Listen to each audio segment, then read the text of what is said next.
বিশ্বনবী মুহাম্মদুর রাসূলুল্লাহ সাল্লাল্লাহু আলাইহি ওয়াসাল্লাম বলেন, কাল কিয়ামতের কঠিন ময়দানে 9,30,00,000 বর্গ মাইল উপরে সেই সূর্যটা যখন আমার আপনার মাথার এক হাত উপরে থাকবে, বিচার দিবস কায়েম হয়ে যাবে। সমস্ত মানুষেরা ইয়া নাফসি আমার কি হবে, হয় আমার কি হবে, এই কথা বলতে থাকবে। আল্লাহ পাক রব্বুল আলামিন বিচার পরিচালনা করবেন। জজ তিনি, বিচারক তিনি, উকিল তিনি, সুপারিশগার সব কিছু তিনি। আল্লাহ রব্বুল আলামিনের কাছে হাজার হাজার লক্ষ লক্ষ ফাইল থাকবে, বিচারের ফাইল। ওই ফাইল সমূহের ভিতর থেকে সর্বপ্রথম যেই ফাইলটা থাকবে সেই ফাইলের নাম হলো নামাজের ফাইল। সুবহানাল্লাহ। বিশ্বনবী এটাই প্রমাণ করেছেন, আউয়ালু মা ইউহাসাবু বিহিল আবদু ইয়াউমাল কিয়ামাতিস সালাহ। কাল কিয়ামতের কঠিন ময়দানে আল্লাহ পাক রব্বুল আলামিন বান্দার নামাজের সর্বপ্রথম হিসাব গ্রহণ করবে। মুফাসসিরিনে কেরাম বলেন, আল্লাহ পাকের দরবারে ওই সময় সর্বপ্রথম এরকম নামাজের ফাইলটা থাকবে। আল্লাহ পাক নামাজের হিসাবটা সর্বপ্রথম নেবেন। যাকাত, হজ, যাকাত, কুরবানি, তাসবিহ, তাহলিল, দান, সদকার ফাইল নিচে থাকবে। সর্বপ্রথম নামাজের ফাইল আল্লাহ পাক যখন দেখবেন নামাজে সে বান্দা 100তে 100 নাম্বার পেয়েছে। গভীর রাত্রিবেলা দুনিয়ার সমস্ত মানুষ যখন ঘুমিয়ে পড়েছেন, আমার চাচা, আমার চাচি, আমার মা বোনেরা ঠান্ডা পানি দিয়ে ওযু করে নামাজ পড়েছে। গভীর রাত্রিবেলা পর্যন্ত জেগে থাকার পরেও ওই ফজরের নামাজ মসজিদের মুয়াজ্জিনের ডাকে সাড়া দিয়ে নামাজ আদায় করেছে। আল্লাহ পাক রব্বুল আলামিন যখন দেখবে বান্দা নামাজের ভিতরে 100তে 100 নাম্বার পেয়েছে, আল্লাহ পাক রব্বুল আলামিন নিচের ফাইলগুলো, হজ, যাকাত, কুরবানির ফাইলগুলো আর দেখবে না। ওই নামাজের উপরে ভিত্তি করে আল্লাহ ফেরেশতাদেরকে ডাক দিয়ে বলবেন, এই বান্দাকে তাড়াতাড়ি জান্নাতুল ফিরদাউস দান করে দাও। ওই আল্লাহ শুধু একটা দেখছেন মাত্র, আর কত ফাইল পড়ে আছে। সদকা, দান, সদকা, হজ, যাকাত, কুরবানি, এর মধ্যে তো কমতি থাকতে পারে। তোরা বেশি কথা বাড়াইস না। আমার বান্দা নামাজের ভিতরে 100তে 100 নাম্বার পাইছে। প্রথম পৃষ্ঠায় তার হাতের লেখা ভালো, আর সবগুলো দেখার আমার সময় নাই, টাইম নাই, আমার আর দরকার নাই। আমার বান্দার নামাজের উপরে ভিত্তি করে আমি রব্বুল আলামিন সেই সুবিশাল জান্নাতের মালিকানা তার হাতে আজকে দান করে দিলাম। আল্লাহু আকবার। আল্লাহ রাব্বুল আলামিনের পয়গম্বর বলেন, ও আমার উম্মত, জানোনি নামাজের গুরুত্ব, নামাজের ফজিলত আল্লাহ রাব্বুল আলামিনের কাছে কত বেশি। তোমাদের ঘরের পাশে যদি একটি পুকুর থাকে, ওই পুকুরের ভিতরে, খালে বিলে, নদীর ভিতরে যদি তোমরা 5 বেলা সুন্দর করে ডোলে বসে গোসল করো, সাহাবায়ে কেরাম তোমাদের শরীরের ভিতরে কি কোনো দুর্গন্ধ ময়লা থাকবে কিনা? আপনি যদি 5 বার গোসল করেন, শরীরের মধ্যে দুর্গন্ধ ময়লা থাকবে? সাহাবায়ে কেরাম জবাব দেয়, ও নবী, একবার গোসল করলেই তো শরীরের ভিতরে কোনো ময়লা থাকে না, দুর্গন্ধ থাকে না। একবার নয়, 2 বার নয়, 5 বার গোসল করলে শরীরের ভিতরে ময়লা, দুর্গন্ধ থাকার প্রশ্নই আসে না।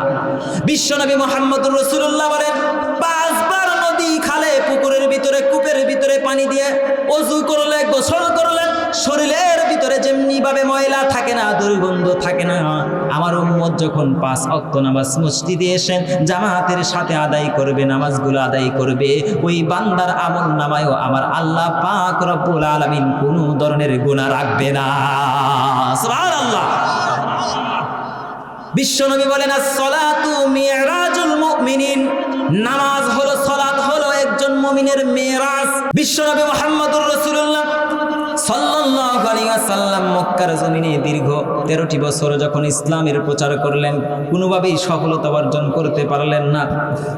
মক্কার কাফের মুশরিকেরা, আবু জেহেল, উতবা, সাইবার সন্ত্রাসী বাহিনীরা বিশ্ব নবীকে নিজের দেশ জন্মভূমি থেকে তাড়িয়ে দিল, বিতাড়িত করে দিল। বিশ্ব নবী মক্কা নগরী থেকে হিজরত করে মদিনায় চলে গেলেন। মদিনায় যাওয়ার পরে দ্বিতীয় হিজরিতে বিশ্বনবী মুহাম্মদুর রাসূলুল্লাহ সাল্লাল্লাহু আলাইহি ওয়াসাল্লামের সাহাবীদের সাথে ওই মক্কার কুরাইশ কাফেরদের সাথে যুদ্ধ প্রতিষ্ঠা হলো। ওই যুদ্ধের নাম হলো বদরের যুদ্ধ। বদরের যুদ্ধে মুসলমানেরা 13 বছরের রাগ, যাবতীয় যা কিছু ছিল সব কিছু খাটায়া কুরাইশদের যত বড় বড় নেতা ছিল, যত বড় বড় বাঘা বাঘা নেতা ছিল, সবগুলোরে কচু কাটা করে ফেলছে। সব জায়গায় ওই বদরের কূপের ভিতরে মেরে ফেলছে, হত্যা করছে। মক্কার বড় বড় কুরাইশদের নেতা ওই সময় ছিল আবু সুফিয়ান। সে দীর্ঘ 3 বছর পর্যন্ত সৈন্য বাইর করছে, ট্রেনিং দিছে, অস্ত্রের প্রচার করছে, যেভাবেই হোক আমাদের নেতাকর্মীদেরকে মোহাম্মদের দল হত্যা করেছে, এর প্রতিশোধটা আমরা জীবন দিয়ে হলেও নিব। দীর্ঘ 3 বছর পর্যন্ত তারা সৈন্য সামগ্রী টাকা পয়সা জমা করেছে। 3 বছর পরে 5ম হিজরিতে মদিনার আশেপাশে, মক্কার আশেপাশে যত ইহুদি ছিল, খ্রিস্টান ছিল, নাসারা ছিল, বৌদ্ধ ছিল, সমস্ত কাফের মুশরিকদেরকে একত্রিত করে টাকা দিয়ে পয়সা দিয়ে হাইর করে ভাড়া করে একত্রিত করছে। মুসলমানদের সংখ্যা মাত্র 3000 আর কাফেরদের সংখ্যা 10,000। 10,000 বাহিনী নিয়ে অতর্কিতভাবে না জানায় হঠাৎ করে মদিনার উপরে হামলা করার জন্য রওনা দিয়েছে এই কাফের মুশরিকেরা। বিশ্বনবী মুহাম্মদুর রাসূলুল্লাহ সাল্লাল্লাহু আলাইহি ওয়াসাল্লাম ওই সময় খেজুর বাগানে সাহাবীদের সাথে কাজকর্ম করতেছিলেন। খেজুর পাড়ার সময় কাফেররা কত বড় কৌশলী, ধান কাটার সময় কৃষকরা অনেক সময় ব্যস্ত থাকে, অন্য কোনো কাজ করতে চায় না। ধান কাটতে হবে, পেকে গেছে, না কাটলে এই ধানগুলো পড়ে যাবে। সাহাবীদের মূল আয়ের উৎস ছিল খেজুর। খেজুর পাড়তেছে, ওই কাফেররা দেখছে তারা খেজুর পাড়ার দিকে ব্যস্ত থাকবে, এই দিকে আমরা ফাঁকা মাঠে গোল দিয়া মুসলমানদেরকে হত্যা করব। জোরে বলেন নাউজুবিল্লাহ। মুসলমানরা কাজের ভিতরে ব্যস্ত। এমন সময় একজন সাহাবী দৌড় দিয়া ঘোড়া হাঁকাইয়া বিশ্বনবী মুহাম্মদুর রাসূলুল্লাহর কাছে গিয়ে বলে, ও নবী, মক্কার আবু সুফিয়ান সমস্ত বাহিনীদেরকে একত্রিত করে 10,000-এর বাহিনী নিয়ে আমাদের মদিনার উপরে আক্রমণ করার জন্য ছুটে চলে এসেছে, রাওহা নামক জায়গায় চলে আসছে। নবী, তাড়াতাড়ি আপনি একটা সিদ্ধান্ত গ্রহণ করুন, কিভাবে আমরা এটা মোকাবেলা করব। বিশ্বনবী তাড়াতাড়ি সাহাবীদেরকে ডাকলেন, জরুরি মিটিং ডাকলেন। সাহাবা একরাম রাদিয়াল্লাহু তাআলা আনহু সিদ্ধান্ত দিতেছেন, নবী কিভাবে যুদ্ধ করা যায়, কিভাবে এই হামলা প্রতিহত করা যায়। কিছু সাহাবী দাঁড়িয়ে বলেন, নবী আমরা এই মক্কার মদিনার ভিতরে থাকা অবস্থায় যুদ্ধ পরিচালনা করি, বাঁচতে হয় একসাথে বাঁচবো, মরতে হয় একেবারে একসাথে মরবো। আবার কিছু সাহাবী হযরত আলী রাদিয়াল্লাহু তাআলা আনহু তিনি বলেন যে আমাদের মহিলাদেরকে সাপোর্ট দেওয়ার জন্য কিছু সাহাবী এদিকে থাক, আর আমরা দূরে গিয়ে তাদের সাথে যুদ্ধ করি। এই ধরনের 2-3টা গ্রুপ হয়ে গেল। বিশ্বনবী এইভাবে পরামর্শ নিতেছেন আর গ্রহণ করতেছেন। এমন সময় একজন বড় সাহাবী ছিলেন হযরতে সালমান ফারসি রাদিয়াল্লাহু তাআলা, তিনি দাঁড়ালেন। দাঁড়ানোর পরে নবীজি ডাক দিয়ে বলেন, নবীজি আপনি যদি একটা অনুমতি দেন তাহলে আমি একটা পরামর্শ দিতে পারি। আমার দেশ পারস্য, বর্তমান স্পেন, ইরাক, ইরান এই উপসাগর অঞ্চলকে ওই সময়ে পারস্য নগরী বলা হতো। হযরত সালমান ফারসি রাদিয়াল্লাহু তাআলা আনহু বলেন, নবীজি আমি ছোটবেলায় দেখেছি আমাদের দেশে শত্রু বাহিনীরা যখন হঠাৎ করে ওই শহরের উপরে আক্রমণ করত, তখন শহরের চতুর্দিকে আমরা সৈন্যদেরকে দিয়ে খাল খনন করতাম, যাতে করে সৈন্যরা, শত্রুরা বড় কোনো গাড়ি নিয়ে, ঘোড়া নিয়ে যেন একভাবে একত্রিতভাবে শহরের ভিতরে প্রবেশ করতে না পারে। 2-1 ছোটা ছাটা জামার তীর মেরে সাইজ করে দেব। অতএব নবীজি যদি এইটা করা যায় কেমন হয়? বিশ্বনবী সাল্লাল্লাহু আলাইহি ওয়াসাল্লাম খুশি মনে তার প্রস্তাবটা গ্রহণ করলেন। আমার সালমান ফারসি যা বলেছে সঠিক বলেছে, এটাই গ্রহণ করা হোক। সমস্ত সাহাবীদেরকে অর্ডার দিলেন, নির্দেশ দিলেন, তোমরা শহরের চতুর্দিকে খাল খনন করো। সকলকে 10 হাত জায়গা দিলেন। এমনকি আমার আপনার নবী বিশ্বনবী নিজেও 10 হাত জায়গা নিয়ে মাথার ভিতরে পাগড়ি বেঁধে, কোমরে গামছা বেঁধে, হাতে কোদাল নিয়ে মাটি কাটার কাজে বিশ্বনবী লেগে গেলেন। সুবহানাল্লাহ। বিশ্বনবী সাল্লাল্লাহু আলাইহি ওয়াসাল্লাম মাটি কাটতেছে, বালিগুলো উঠাইতেছে। কাটতে কাটতে কাটতে কাটতে শেষ পর্যায়ে যখন চলে গেছে, এমন সময় একজন সাহাবী আবার দৌড় দিয়ে আসছে। দৌড় দিয়ে এসে বলে, নবীজি ওই যে কাফের মুশরিকদের শত্রু বাহিনীরা ওই যে দেখা যায় মরুভূমি পার হলে এই জায়গায় মদিনার ভিতরে চলে আসবে, কিছুক্ষণের মধ্যেই আমাদের মদিনা শহরের ভিতরে আক্রমণ করবে। এখন পর্যন্ত খাল খননের কাজটা শেষ হয় নাই। বিশ্বনবী সাল্লাল্লাহু আলাইহি সাল্লাম টেনশনে পড়ে গেলেন। সমস্ত সাহাবীদেরকে নির্দেশ দিলেন, তাড়াতাড়ি খাল খননের কাজটা শেষ করুন। এই তাড়াহুড়া করতে গিয়ে বিশ্বনবী সাল্লাল্লাহু আলাইহি ওয়াসাল্লাম হারাহারি করতে গিয়ে বিশ্বনবী সাল্লাল্লাহু আলাইহি ওয়াসাল্লামের ওই দিনের আসরের নামাজটা কাজা হয়ে যায়। বিশ্বনবী যখন দেখলেন মাটি কাটতেছেন, আর একবার ওই পূর্ব দিগন্তে, পশ্চিম দিগন্তের সূর্যের দিকে তাকিয়ে থাকে, যেই মাত্র সূর্যটা পশ্চিম দিকে দিকে যায় বিশ্বনবী সাল্লাল্লাহু আলাইহি ওয়াসাল্লামের চোখে টপ টপ করে পানি জমা হয়ে যায়। বিশ্বনবী সাল্লাল্লাহু আলাইহি সাল্লাম যখন দেখলেন নামাজের সময়টা শেষ হয়ে গেছে, আসরের নামাজটা আর পড়তে পারলেন না, বিশ্বনবী মুহাম্মদুর রাসূলুল্লাহ সাল্লাল্লাহু আলাইহি ওয়াসাল্লাম হাতের কোদালটা ফেলে দিয়ে দুই হাত উত্তোলন করে বলে, ওগো আল্লাহ, আজকে যেই কাফের মুশরিকদের কারণে তাড়াতাড়ি করতে গিয়ে আমি আসরের নামাজ পড়তে পারলাম না, তোমাকে সেজদা দিতে পারলাম না, ওই কাফেরদেরকে তুমি ধ্বংস করে দাও। পুরো ঘটনা বলা আমার উদ্দেশ্য নয়। আল্লাহ, কাফেরদের কারণে আমি নামাজ পড়তে পারলাম না, কাফেরদেরকে তুমি আজকে ধ্বংস করে দাও। এটা কি দোয়া না বদদোয়া? দুইজন কইছে আর তিনজন অপেক্ষায় আছে, পরে একটু কই, এটা কি দোয়া না বদদোয়া? দোয়া না বদদোয়া?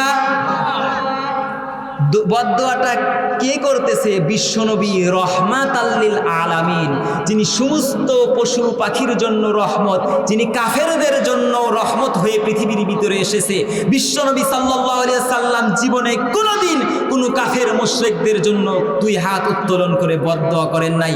আমার আপনার নবী বিশ্বনবী মুহাম্মদুর রাসূলুল্লাহ সাল্লাল্লাহু আলাইহি ওয়াসাল্লামকে মক্কার জমিনে আমার নবী যখন কাবা শরীফের সামনে সেজদা দিয়েছে, মক্কার আবু জেহেল, উতবা, সাইবার সন্ত্রাসী বাহিনীরা উটের পচা নারী ভুঁড়ি বিশ্বনবীর পবিত্র মাথার উপরে চাপা দিয়েছে।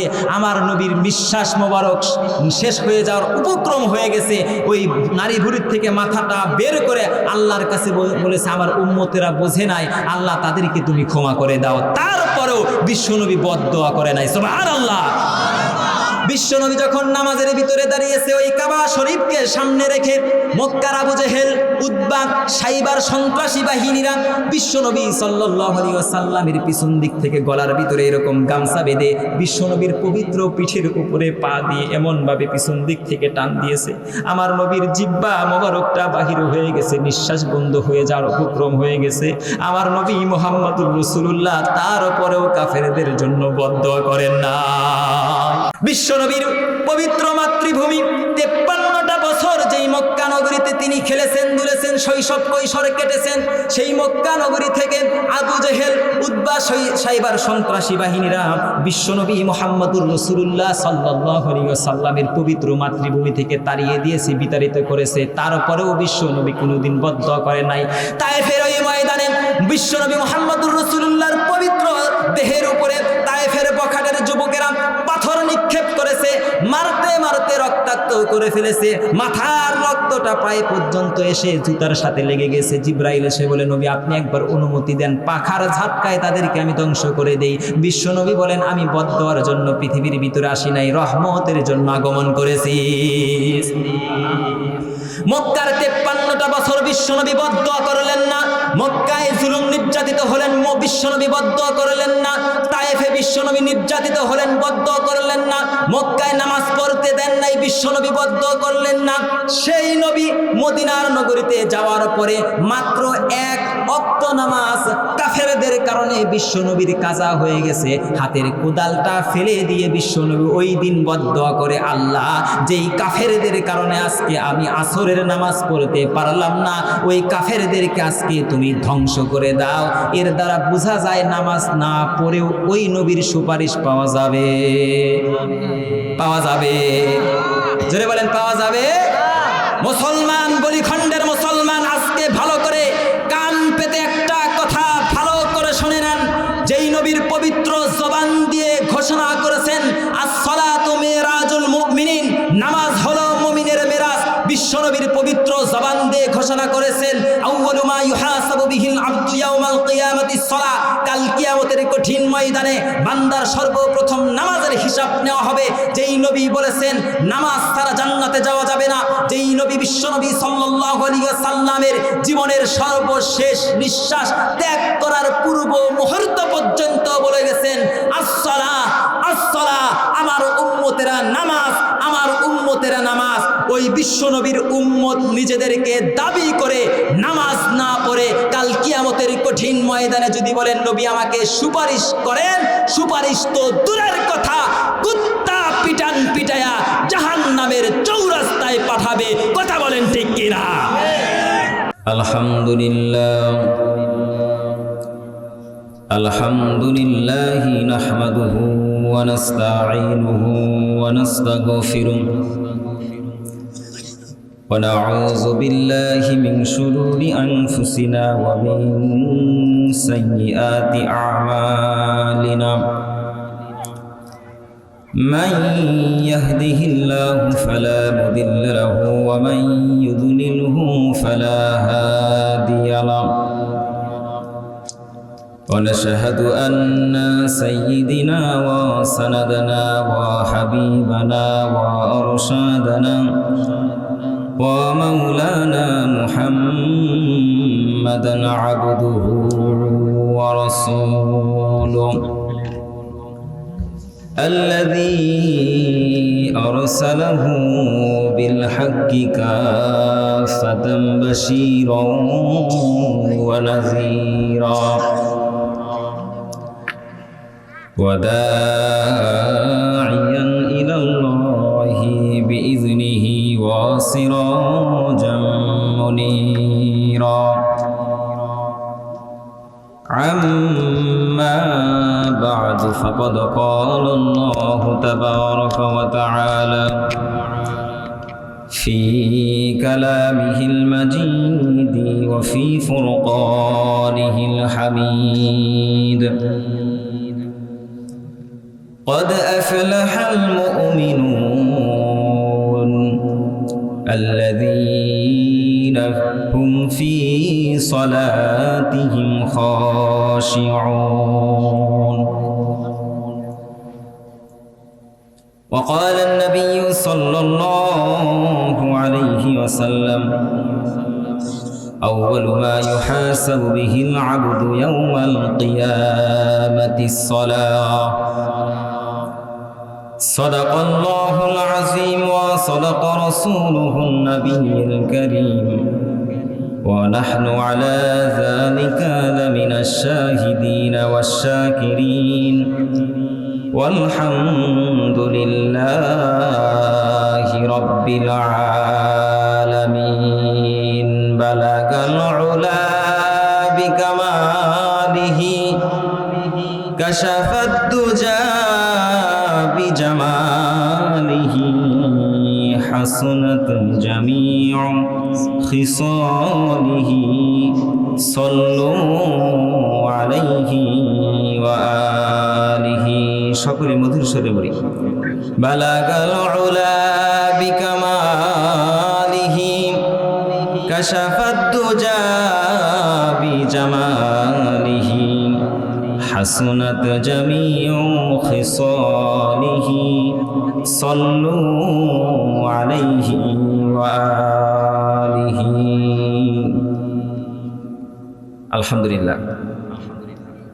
বলিখণ্ড পূর্বপাড়া পুরাতন জামে মসজিদের উদ্যোগে আজকের এই ওয়াজ ও দোয়ার মাহফিলের সম্মানিত সভাপতি হাফেজ হজরত মাওলানা সাদিকুল ইসলাম নোমানী সাহেব, আজকের মাহফিলের সম্মানিত উদ্বোধক মোহাম্মদ আল আমিন মিয়া, চেয়ারম্যান বিদেশ.com, এবং আজকের মাহফিলের সম্মানিত প্রধান অতিথি জনাব মোহাম্মদ জসিম খান জসিম, যুগ্ম সাধারণ সম্পাদক, কালিহাতী উপজেলা বিএনপি।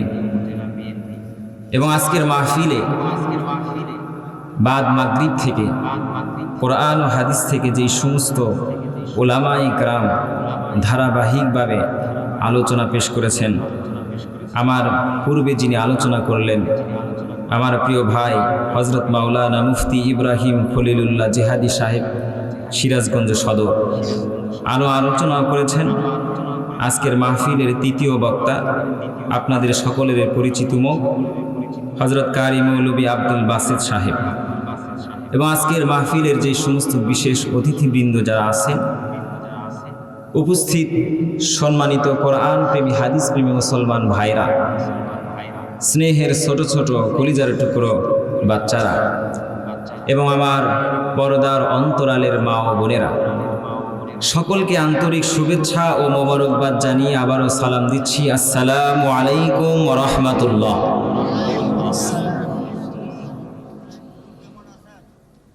আল্লাহর রহমতে আপনারা সকলেই কেমন আছেন? আলহামদুলিল্লাহ, আল্লাহ আমাকেও ভালো রেখেছেন, শুকরিয়া কার। আমরা শুকরিয়া আদায় করে নিচ্ছি যে মহান রব্বুল আলামিন পরওয়ারদিগারে আলম আরশে আজিমের মালিক এই গভীর রাত পর্যন্ত রাতের নীরব নিস্তব্ধতার ভিতরে হাজার হাজার মুসলমানদের ভিতর থেকে ছাঁটাই করে বাছাই করে নির্বাচন করে কোরআনের এই মাজলিসে আসার বসার জন্য মন মানসিকতা তৈরি করে দিয়েছেন। সেই আরশে আজিমের পাকি দরবারে শুকরিয়া জ্ঞাপন করি দিল থেকে, প্রাণ খুলে তার দেওয়া জবান দিয়ে। রাতের নীরব নিস্তব্ধতা যাবতীয় সব কিছু ভঙ্গ করে আল্লাহর জমিনে বসে আল্লাহর প্রশংসার বাক্য জানিয়ে দিই। সকলে বলি আলহামদুলিল্লাহ।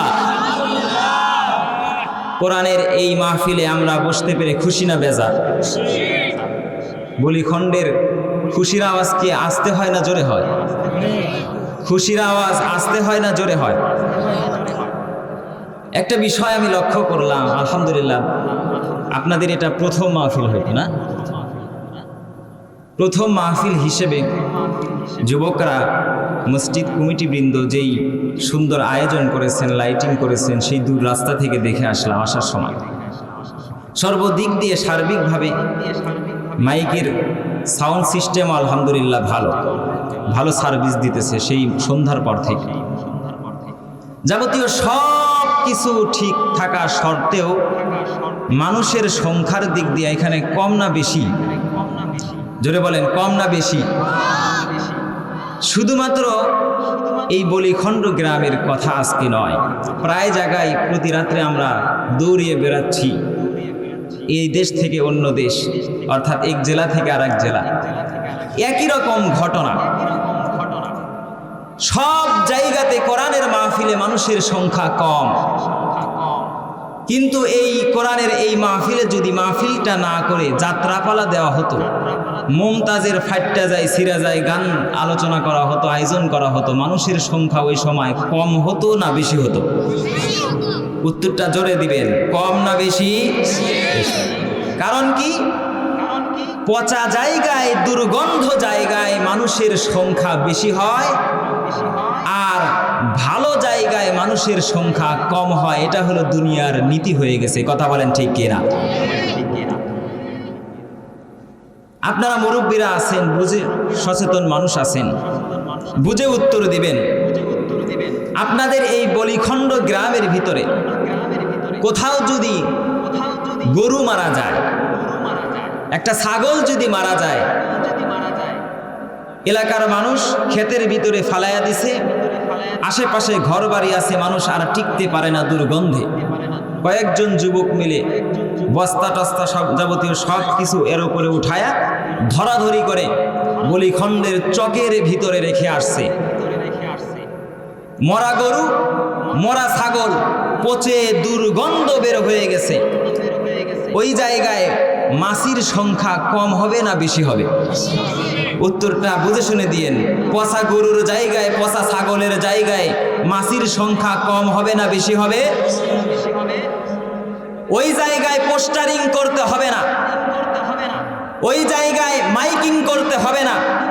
বলিখণ্ড গ্রামের চকের ভিতরে অমুক তারিখে সকাল 8টার দিকে পচা গরু ফেলে দেওয়া হয়েছে, মরা ছাগল ফেলে দেওয়া হয়েছে। আপনারা মাছি সম্প্রদায়কে দাওয়াত করা হলো, কুত্তা সম্প্রদায়কে দাওয়াত করা হলো, এলাকার যত কাউয়া সম্প্রদায় আছে সকলকে দাওয়াত করা হলো। এরকম মাইকিং করতে হবে না, পোস্টারিং করতে হবে না, ছাঁটাই করতে হবে না, ওই জায়গায় কাঠ দিতে হবে না। পচা দুর্গন্ধ জায়গায় মাছির সংখ্যা, কুকুরের সংখ্যা, কাউয়ার সংখ্যা এমনিতেই বেশি হয়। কথা বলেন ঠিক কিনা? কিন্তু গোলাপ ফুল ফুটছে, শিউলি জবা, দোলন চাপা ফুল ফুটছে, ওই জায়গায় মৌমাছি যায়, ঝাঁকে ঝাঁকে যায় না একটা দুইটা যায়? কথা বুঝেও বলেন, ঝাঁকে ঝাঁকে যায় না একটা দুইটা যায়? একটা দুইটা যায়। তাহলে বোঝা গেল নিকৃষ্ট জায়গায়, খারাপ জায়গায় সংখ্যার দিক দিয়া বেশি হয়, ভালো জায়গায় সংখ্যার দিক দিয়া কম হয়।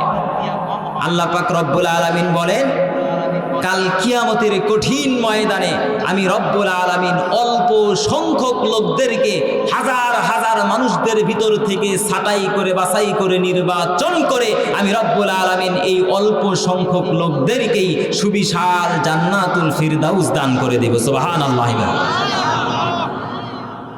তাহলে এবার আজকের এই অল্প সংখ্যক লোকদের ভিতরে এই গভীর রাত পর্যন্ত আমরা বসতে পেরে আসতে পেরে আল্লাহ রাব্বুল আলামিনের কোরআনের মাহফিলে আসতে পেরে বসতে পেরে যদি খুশি হয়ে থাকি, অল্প সংখ্যক লোকদের মধ্যে যদি শামিল হয়ে থাকি, আল্লাহ পাক রব্বুল আলামিনের পয়গম্বর বলেন কাল কিয়ামতের কঠিন ময়দানে উম্মতে মুহাম্মাদি হবে ৭২ দল ৭৩ দল, সেখান থেকে ৭২ দল যাবে জাহান্নামে, একটি মাত্র দল যাবে জান্নাতে। আল্লাহ রব্বুল আলামিনের পয়গম্বর বুঝাইতে চাইলেন জান্নাতে মানুষ বেশি সংখ্যক যাবে না, অল্প সংখ্যকই যাবে। আল্লাহ পাক রব্বুল আলামিন বলেন আমার ভালো জায়গাতে মানুষের সংখ্যা কমই হবে। আমি রব্বুল আলামিন কাল কিয়ামতের কঠিন ময়দানে ওই অল্প সংখ্যক কম সংখ্যক লোকদেরকেই ছাঁটাই করে বাছাই করে জান্নাতুল ফিরদাউস দান করে দেব। চিল্লায় বলে নারায়ে তাকবীর। এবার বলি খণ্ডের মুসলমানদের কাছ থেকে আমি উত্তর জানতে চাই, আওয়াজ উঁচু করে। এই কোরআনের এই অল্প সংখ্যক মানুষদের ভিতর থেকে ছাঁটাই হয়ে বাছাই হয়ে নির্বাচন হয়ে আমরা এই জায়গায় বসতে পেরেছি, যদি খুশি হয়ে থাকি ওই আল্লাহকে রাজি এবং খুশি করার জন্য একটা তাকবীর দিয়ে আল্লাহর শুকরিয়া জানাইয়া দেই। জোরে বলি নারায়ে তাকবীর। আল কোরআনের আলো ঘরে ঘরে জালো, নারায়ে তাকবীর, নারায়ে তাকবীর। আপনাদেরকে একটু জাগায় নিলাম, অনেকক্ষণ ধরে ওয়াজ শুনতেছে, অলসতা আসতে পারে। আমি বেশি সংখ্যক সময় নিয়ে কথা বলবো না, অল্প সময়ের মধ্যে যে আয়াতটা আমি তেলাওয়াত করেছি এই আয়াতের উপরে তাফসির করেই আমি আমার আলোচনার ইতি টানবো ইনশাআল্লাহ। আপনারা যে মুরব্বীরা এখানে বেশিরভাগই দেখা যাচ্ছে মুরব্বী, এই যে গভীর রাত পর্যন্ত এইখানে বসেছেন, আরামের ঘুমকে হারাম করে নরম বিছানা ত্যাগ করে সুন্দরী স্ত্রীর মায়া ত্যাগ করে এই জায়গায় যে বসছেন, যদি প্রশ্ন করি কিসের জন্য বসছেন, সকলেই একটা উত্তর দিবেন জান্নাত পাওয়ার আশায়। কথা বলেন ঠিক কিনা? আর কোনো উদ্দেশ্য নাই, আর কোনো লক্ষ্য নাই এখানে, একমাত্র লক্ষ্য আর উদ্দেশ্য হলো আল্লাহর রাজি খুশি, আল্লাহর জান্নাত। আজকে শুধু সংক্ষিপ্তভাবে আমরা আলোচনা করব ওই জান্নাতটা কেমন হবে, জান্নাতটা কিরকম দেখতে, জান্নাতের বিশালতাটা কি। এই গভীর রাত পর্যন্ত কিসের জন্য অপেক্ষা করতেছেন আপনারা? শুনতে রাজি আছেন তো ইনশাআল্লাহ? আল্লাহ রাব্বুল আলামিন কোরআনুল কারীমের ভিতরে 18 নম্বর পারা প্রথম পৃষ্ঠা সূরাতুল মুমিনুনের প্রথম আয়াতের ইরশাদ করে দিলেন, قد أفلح المؤمنون الذين هم في صلاتهم خاشعون। নিশ্চয় নিশ্চয় অবশ্যই অবশ্যই মুমিন বান্দারা সফলতার কাজ করে ফেলেছে, কল্যাণের কাজ করে ফেলেছে। যেই সমস্ত মুমিন বান্দারা খুশু খুজুর সাথে মনোযোগের সাথে 5 ওয়াক্ত নামাজ জামাতের সাথে আদায় করেছে। সুবহানাল্লাহ। আল্লাহ পাক রব্বুল আলামিন সূরাতুল মুমিনুনের প্রথমের দিক দিয়ে 7টি মুমিনের গুণ বর্ণনা করেছেন, বৈশিষ্ট্য বর্ণনা করেছেন। সেখান থেকে 2-1টি গুণ বর্ণনা করব আমি আজকে। আল্লাহ রাব্বুল আলামিন মুমিনের গুণ, মুমিনের বৈশিষ্ট্য বর্ণনা করতেছেন। গুণগুলো বৈশিষ্ট্যগুলো বর্ণনা করার আগে আল্লাহ পাক রব্বুল আলামিন বলতেছেন কদ আফলাহাল মুমিনুন, মুমিন বান্দারা সফলতার কাজ করে ফেলেছে। আল্লাহ পাক রব্বুল আলামিন মুমিনের সফলতার কাজ, এই জিনিসটা শব্দটা যেই বাক্যের মাধ্যমে আল্লাহ পাক রব্বুল আলামিন পৃথিবী মানুষবাসীদেরকে মেসেজ দিতেছেন সেটা হলো আফলাহা। আফলাহা শব্দটা ফালাহুন শব্দ থেকে এসেছে। তাফসিরে বাইজাবি, তাফসিরে কাবির, তাফসিরে মারিফুল কোরআন সহ সবগুলো তাফসীরের কিতাবের ভিতরে আসছে। এই আফলাহা ফালাহুন শব্দটা আল্লাহ পাক রব্বুল আলামিন এত ভালোবাসেন, মহব্বত করেন। 5 বেলা মসজিদের মুয়াজ্জিন সাহেব যখন আজান দেয়, ওই আজানের ভিতরেও আল্লাহ পাক রব্বুল আলামিন এই শব্দটা আল্লাহ পাক সেট করে দিয়েছেন, হাইয়া আলাল ফালাহ, এসো কল্যাণের জন্য। 5 বেলা যখন মুয়াজ্জিন ইকামত দিবেন, নামাজ শুরু হওয়ার পূর্বেও হাইয়া আলাল ফালাহ বলা হয়। আল্লাহ পাক রব্বুল আলামিন এই জায়গায় আফলাহা শব্দটা ব্যক্ত করলেন। কি আছে এই শব্দ, ছোট্ট শব্দের ভিতরে? মুফাসসিরিনে কেরাম তাফসীরের কিতাবের ভিতরে জবাব দেয়, এই শব্দটা আল্লাহ পাক রব্বুল আলামিন মুমিন বান্দার সফলতার জন্য সেট করেছেন। আল্লাহ পাক রব্বুল আলামিন বলেন, নিশ্চয়ই মুমিন বান্দারা সফলতার কাজ করে ফেলেছে। ফালাহুন শব্দ বলা হয় এমন সফলতা, মানুষটা এমন ভাবে সফলতার কাজ করে ফেলেছে যেই ব্যক্তির জীবনে আর কোনো সমস্যা নাই, টেনশন নাই, রোগ নাই, বালাই নাই, এমনকি যেই ব্যক্তির মৃত্যুর পর্যন্ত ভয় নাই, ওই ব্যক্তিটাকেই বলা হয় আফলাহা, সফলতার কাজ করে ফেলেছে। সুবহানাল্লাহ। যার জীবনে সামান্য পরিমাণের দুঃখ নাই, কষ্ট নাই, এমনকি মৃত্যুর পর্যন্ত ভয় নাই, ওই ব্যক্তিকে বলা হয় আফলাহা, সে সফলতার কাজ করে ফেলেছে। এখন কথা হলো, এমন একটা শব্দ আল্লাহ পাক রব্বুল আলামিন দিলেন যে যার জীবনে দুঃখ নাই, কষ্ট নাই, এমনকি মৃত্যু পর্যন্ত নাই, এরকম মানুষ পৃথিবীর ভিতরে বাটি চালান দিয়েও কি খুঁজে পাওয়া যাবে? যার জীবনে রোগ নাই, দুঃখ নাই, কষ্ট নাই, এমনকি মৃত্যু পর্যন্ত যিনি করবেন না, এরকম মানুষ কি দুনিয়াতে পাওয়া যাবে? যদি নাই পাওয়া যায় থাকে, আল্লাহ পাক কেন এই শব্দটা সেট করলেন? মুফাসসিরিনে কেরাম জবাব দেয়, দুনিয়ার ভিতরে এইরকম মানুষ, এরকম সফল, এরকম কল্যাণকর মানুষ নাই, কিন্তু একটা জায়গা আছে, ওই জায়গায় যাওয়ার পরে মানুষেরা কোনো দুঃখ কষ্ট, কোনো রোগ বালাইয়ের ভিতরে ভুগবে না, এমনকি মৃত্যু পর্যন্ত তাকে স্পর্শ করবে না। মুফাসসিরিনে কেরাম বলেন, সেটা দুনিয়ার কোনো জায়গা নয়, সেটা হলো জান্নাতের জায়গা। মানুষেরা যখন জান্নাতের ভিতরে প্রবেশ করবেন, আল্লাহ পাক রব্বুল আলামিন ডাক দিয়ে বলবেন, ও মানুষ, দুনিয়াতে আসার পরে, দুনিয়া থেকে মানুষ জান্নাতের ভিতরে আসছো, এই জান্নাতের ভিতরে আর তোমাদের কষ্ট নাই, দুঃখ নাই, পেরেশানি নাই, এমনকি আর জীবনে কোনোদিন তোমাদের মৃত্যু পর্যন্ত ঘটবে না। সুবহানাল্লাহ। আল্লাহ রাব্বুল আলামিন বলেন, যারা 7টা গুণ বৈশিষ্ট্য অর্জন করবে, আল্লাহ পাক রব্বুল আলামিন বলেন, ওই সকল মুমিন বান্দাদেরকে আল্লাহ পাক রব্বুল আলামিন সেই সুবিশাল চিন্তা মুক্ত জান্নাত দান করে দিবে। সুবহানাল্লাহ। তাহলে যারা 7টা গুণ নিজেদের জীবনে বাস্তবায়ন করবে, আল্লাহ পাক বলেন, তারা সেই সুবিশাল জান্নাতের মালিক হয়ে যাবে। আমরা জান্নাতের অনেক আলোচনা শুনেছি, অনেক বক্তাদের কাছে, অনেক মুফতি সাহেবদের কাছে, অনেক মাওলানা সাহেবদের কাছে, অত কথা বলার সময় নাই। আজকে শুধুমাত্র আমরা জানবো জান্নাতটা, যেটা মুমিনের পুরস্কার হিসাবে আল্লাহ ঘোষণা করেছেন, সেই জান্নাতটার বিশালতাটা কেমন হবে। আল্লাহ পাক রব্বুল আলামিন লক্ষ লক্ষ কোটি কোটি ফেরেশতা সৃষ্টি করেছেন। হাজার হাজার লক্ষ লক্ষ কোটি কোটি ফেরেশতাদের ভিতরে আল্লাহ পাক রব্বুল আলামিন একজন ফেরেশতাকে লিডার বানাইছেন, নেতা বানাইছেন। সেই ফেরেশতার নাম হলো হযরতে জিবরাইল আলাইহিস সালাতু ওয়াস সালাম।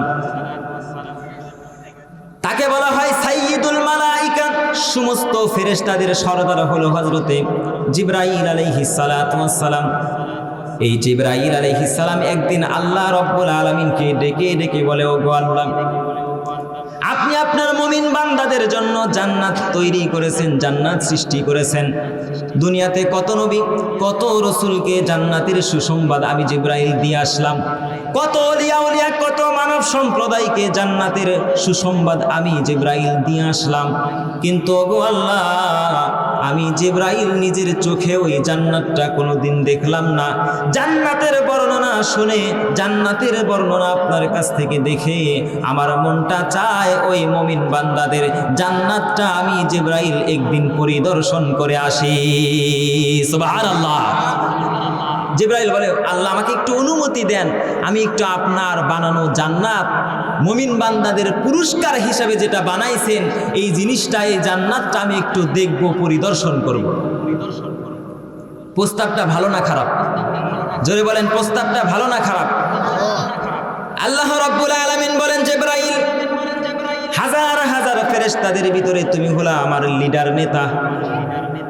আমি আল্লাহ পাক রব্বুল আলামিন যাও যাও তোমাকে অনুমতি দিয়ে দিলাম।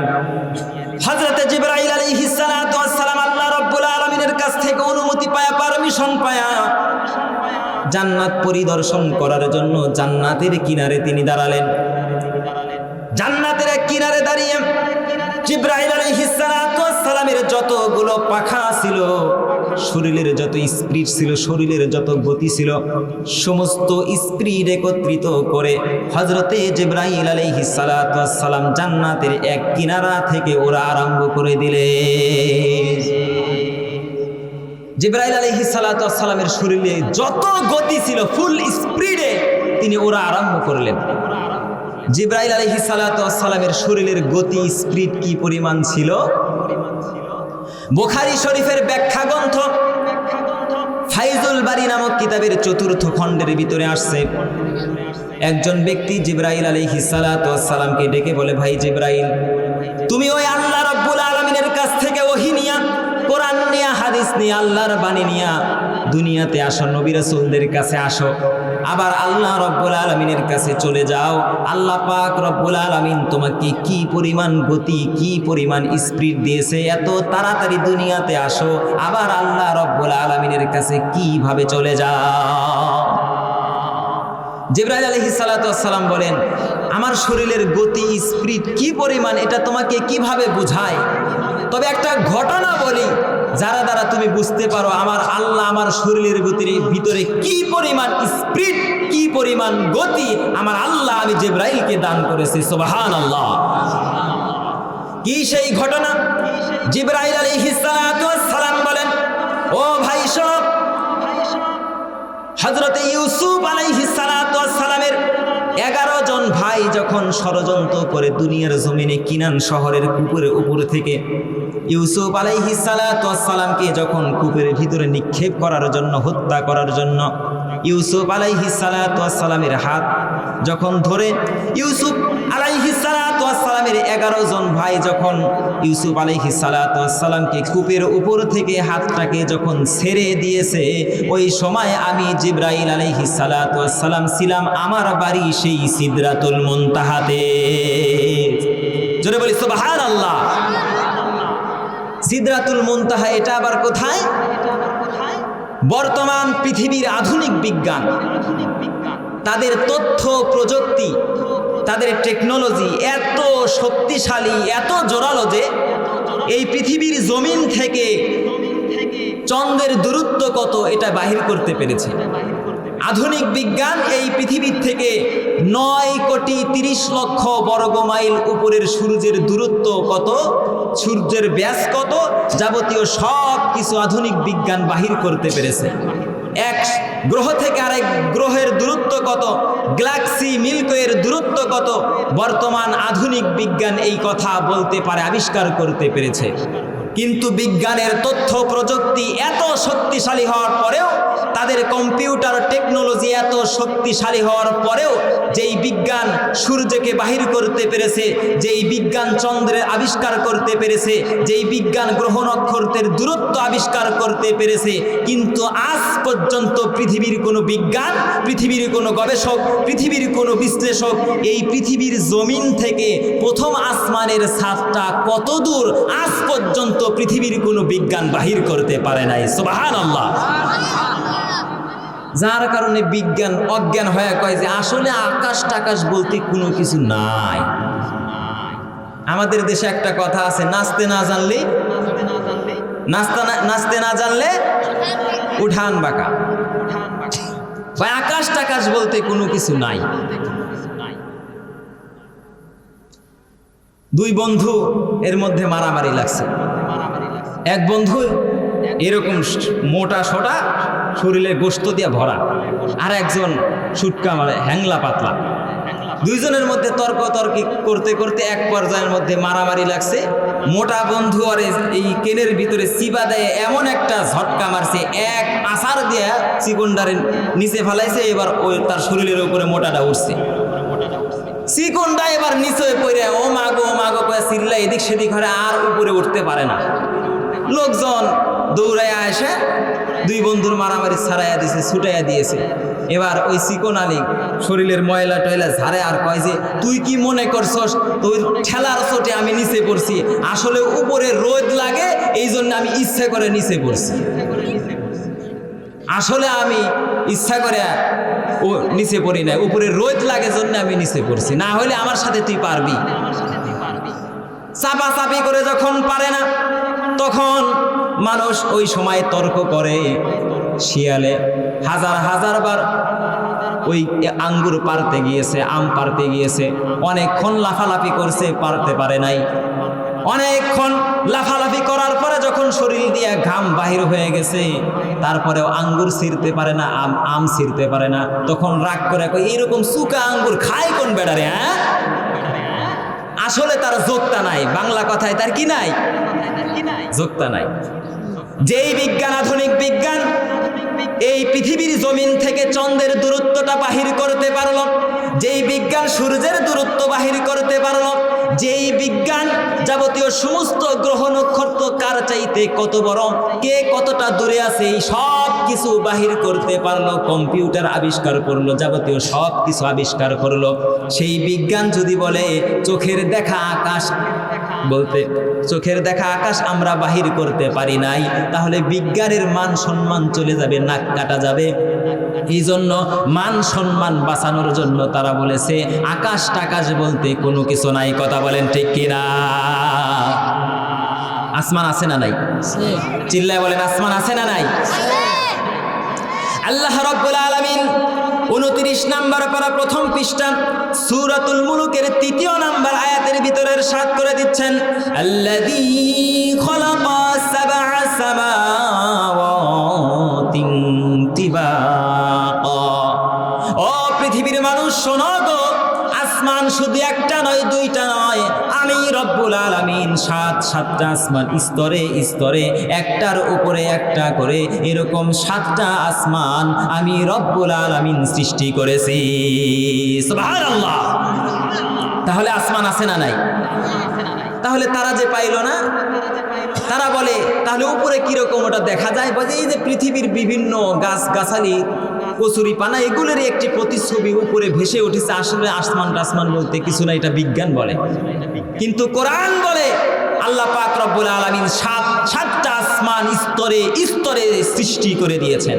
তারা পেল না কেন? কোরআনের একজন বিজ্ঞান, তাফসিরে রুহুল মাআনির লেখক আল্লামা রুহুল আন্দুলুসি এর কথার জবাব দিয়েছে, বিজ্ঞান আসমান ঠিকই আছে কিন্তু বিজ্ঞানের হাত অতদূর পর্যন্ত যায় না, এই জন্য তারা আকাশটাকে অস্বীকার করে। বিশ্বনবী মুহাম্মদুর রাসূলুল্লাহ সাল্লাল্লাহু আলাইহি সাল্লাম বুখারী শরীফের ব্যাখ্যা গ্রন্থ ফাতহুল বারীর ভিতরে লিখে দিয়েছে, বলে দিয়েছে এই পৃথিবীতে যত বিজ্ঞান আসবে, গবেষক আসবে, পৃথিবীর ভিতরে যত গবেষক আসবে, তাদের হাতে যত দ্রুত যান হবে, যত রকেট আবিষ্কার হবে, যত স্যাটেলাইট আবিষ্কার হবে, এর ভিতর থেকে সবচাইতে দ্রুতগামী রকেট নিয়ে যদি পৃথিবীর কোনো বিজ্ঞান, পৃথিবীর কোনো গবেষক, পৃথিবীর কোনো নভোচারী যদি এই পৃথিবীর জমিন থেকে প্রথম আসমানের ছাদ স্পর্শ করতে চায়, 1 বছর নয়, 2 বছর নয়, 100 নয়, 200 নয়, 500 বছর সময় লেগে যাবে। সুবহানাল্লাহ। পৃথিবীর কোন কবি, কোন সাহিত্যিক, কোন গবেষক, কোন বিজ্ঞানের বয়স 5000 বছর, 500 বছর এরকম কোনো মানুষ খুঁজে পাওয়া যাবে? জোরে বলেন, পাওয়া যাবে? তাফসীরে রুহুল মাআনির লেখক বলেন এটা হলো প্রথম আসমান এবং জমিনের দূরত্ব। আমার আল্লাহ পাক, আমার রব প্রথম আসমান এবং জমিনের দূরত্ব যেরকম, প্রথম আসমানের ছাদটা আল্লাহ পাক রব্বুল আলামিন ঠিক ততটুকু মোটা করে তৈরি করে দিয়েছে। প্রথম আসমান মোটা যেরকম, তারপরের যে আসমানের চাইতেও লক্ষ লক্ষ কোটি কোটি গুণ দূরত্ব, শূন্য জায়গা, তার ছাদটাও এর চাইতেও বেশি। এরপরে তৃতীয় আসমান এর চাইতে বেশি বড় জায়গা, এরপরে চতুর্থ, এরপরে পঞ্চম, এরপরে ষষ্ঠম, এরপরে সপ্তম আকাশ, এরপরে হলো ওই সিদরাতুল মুনতাহা, হযরতে জিবরাইল আলাইহিস সালাতু ওয়াস সালামের বাড়ি। সুবহানাল্লাহ।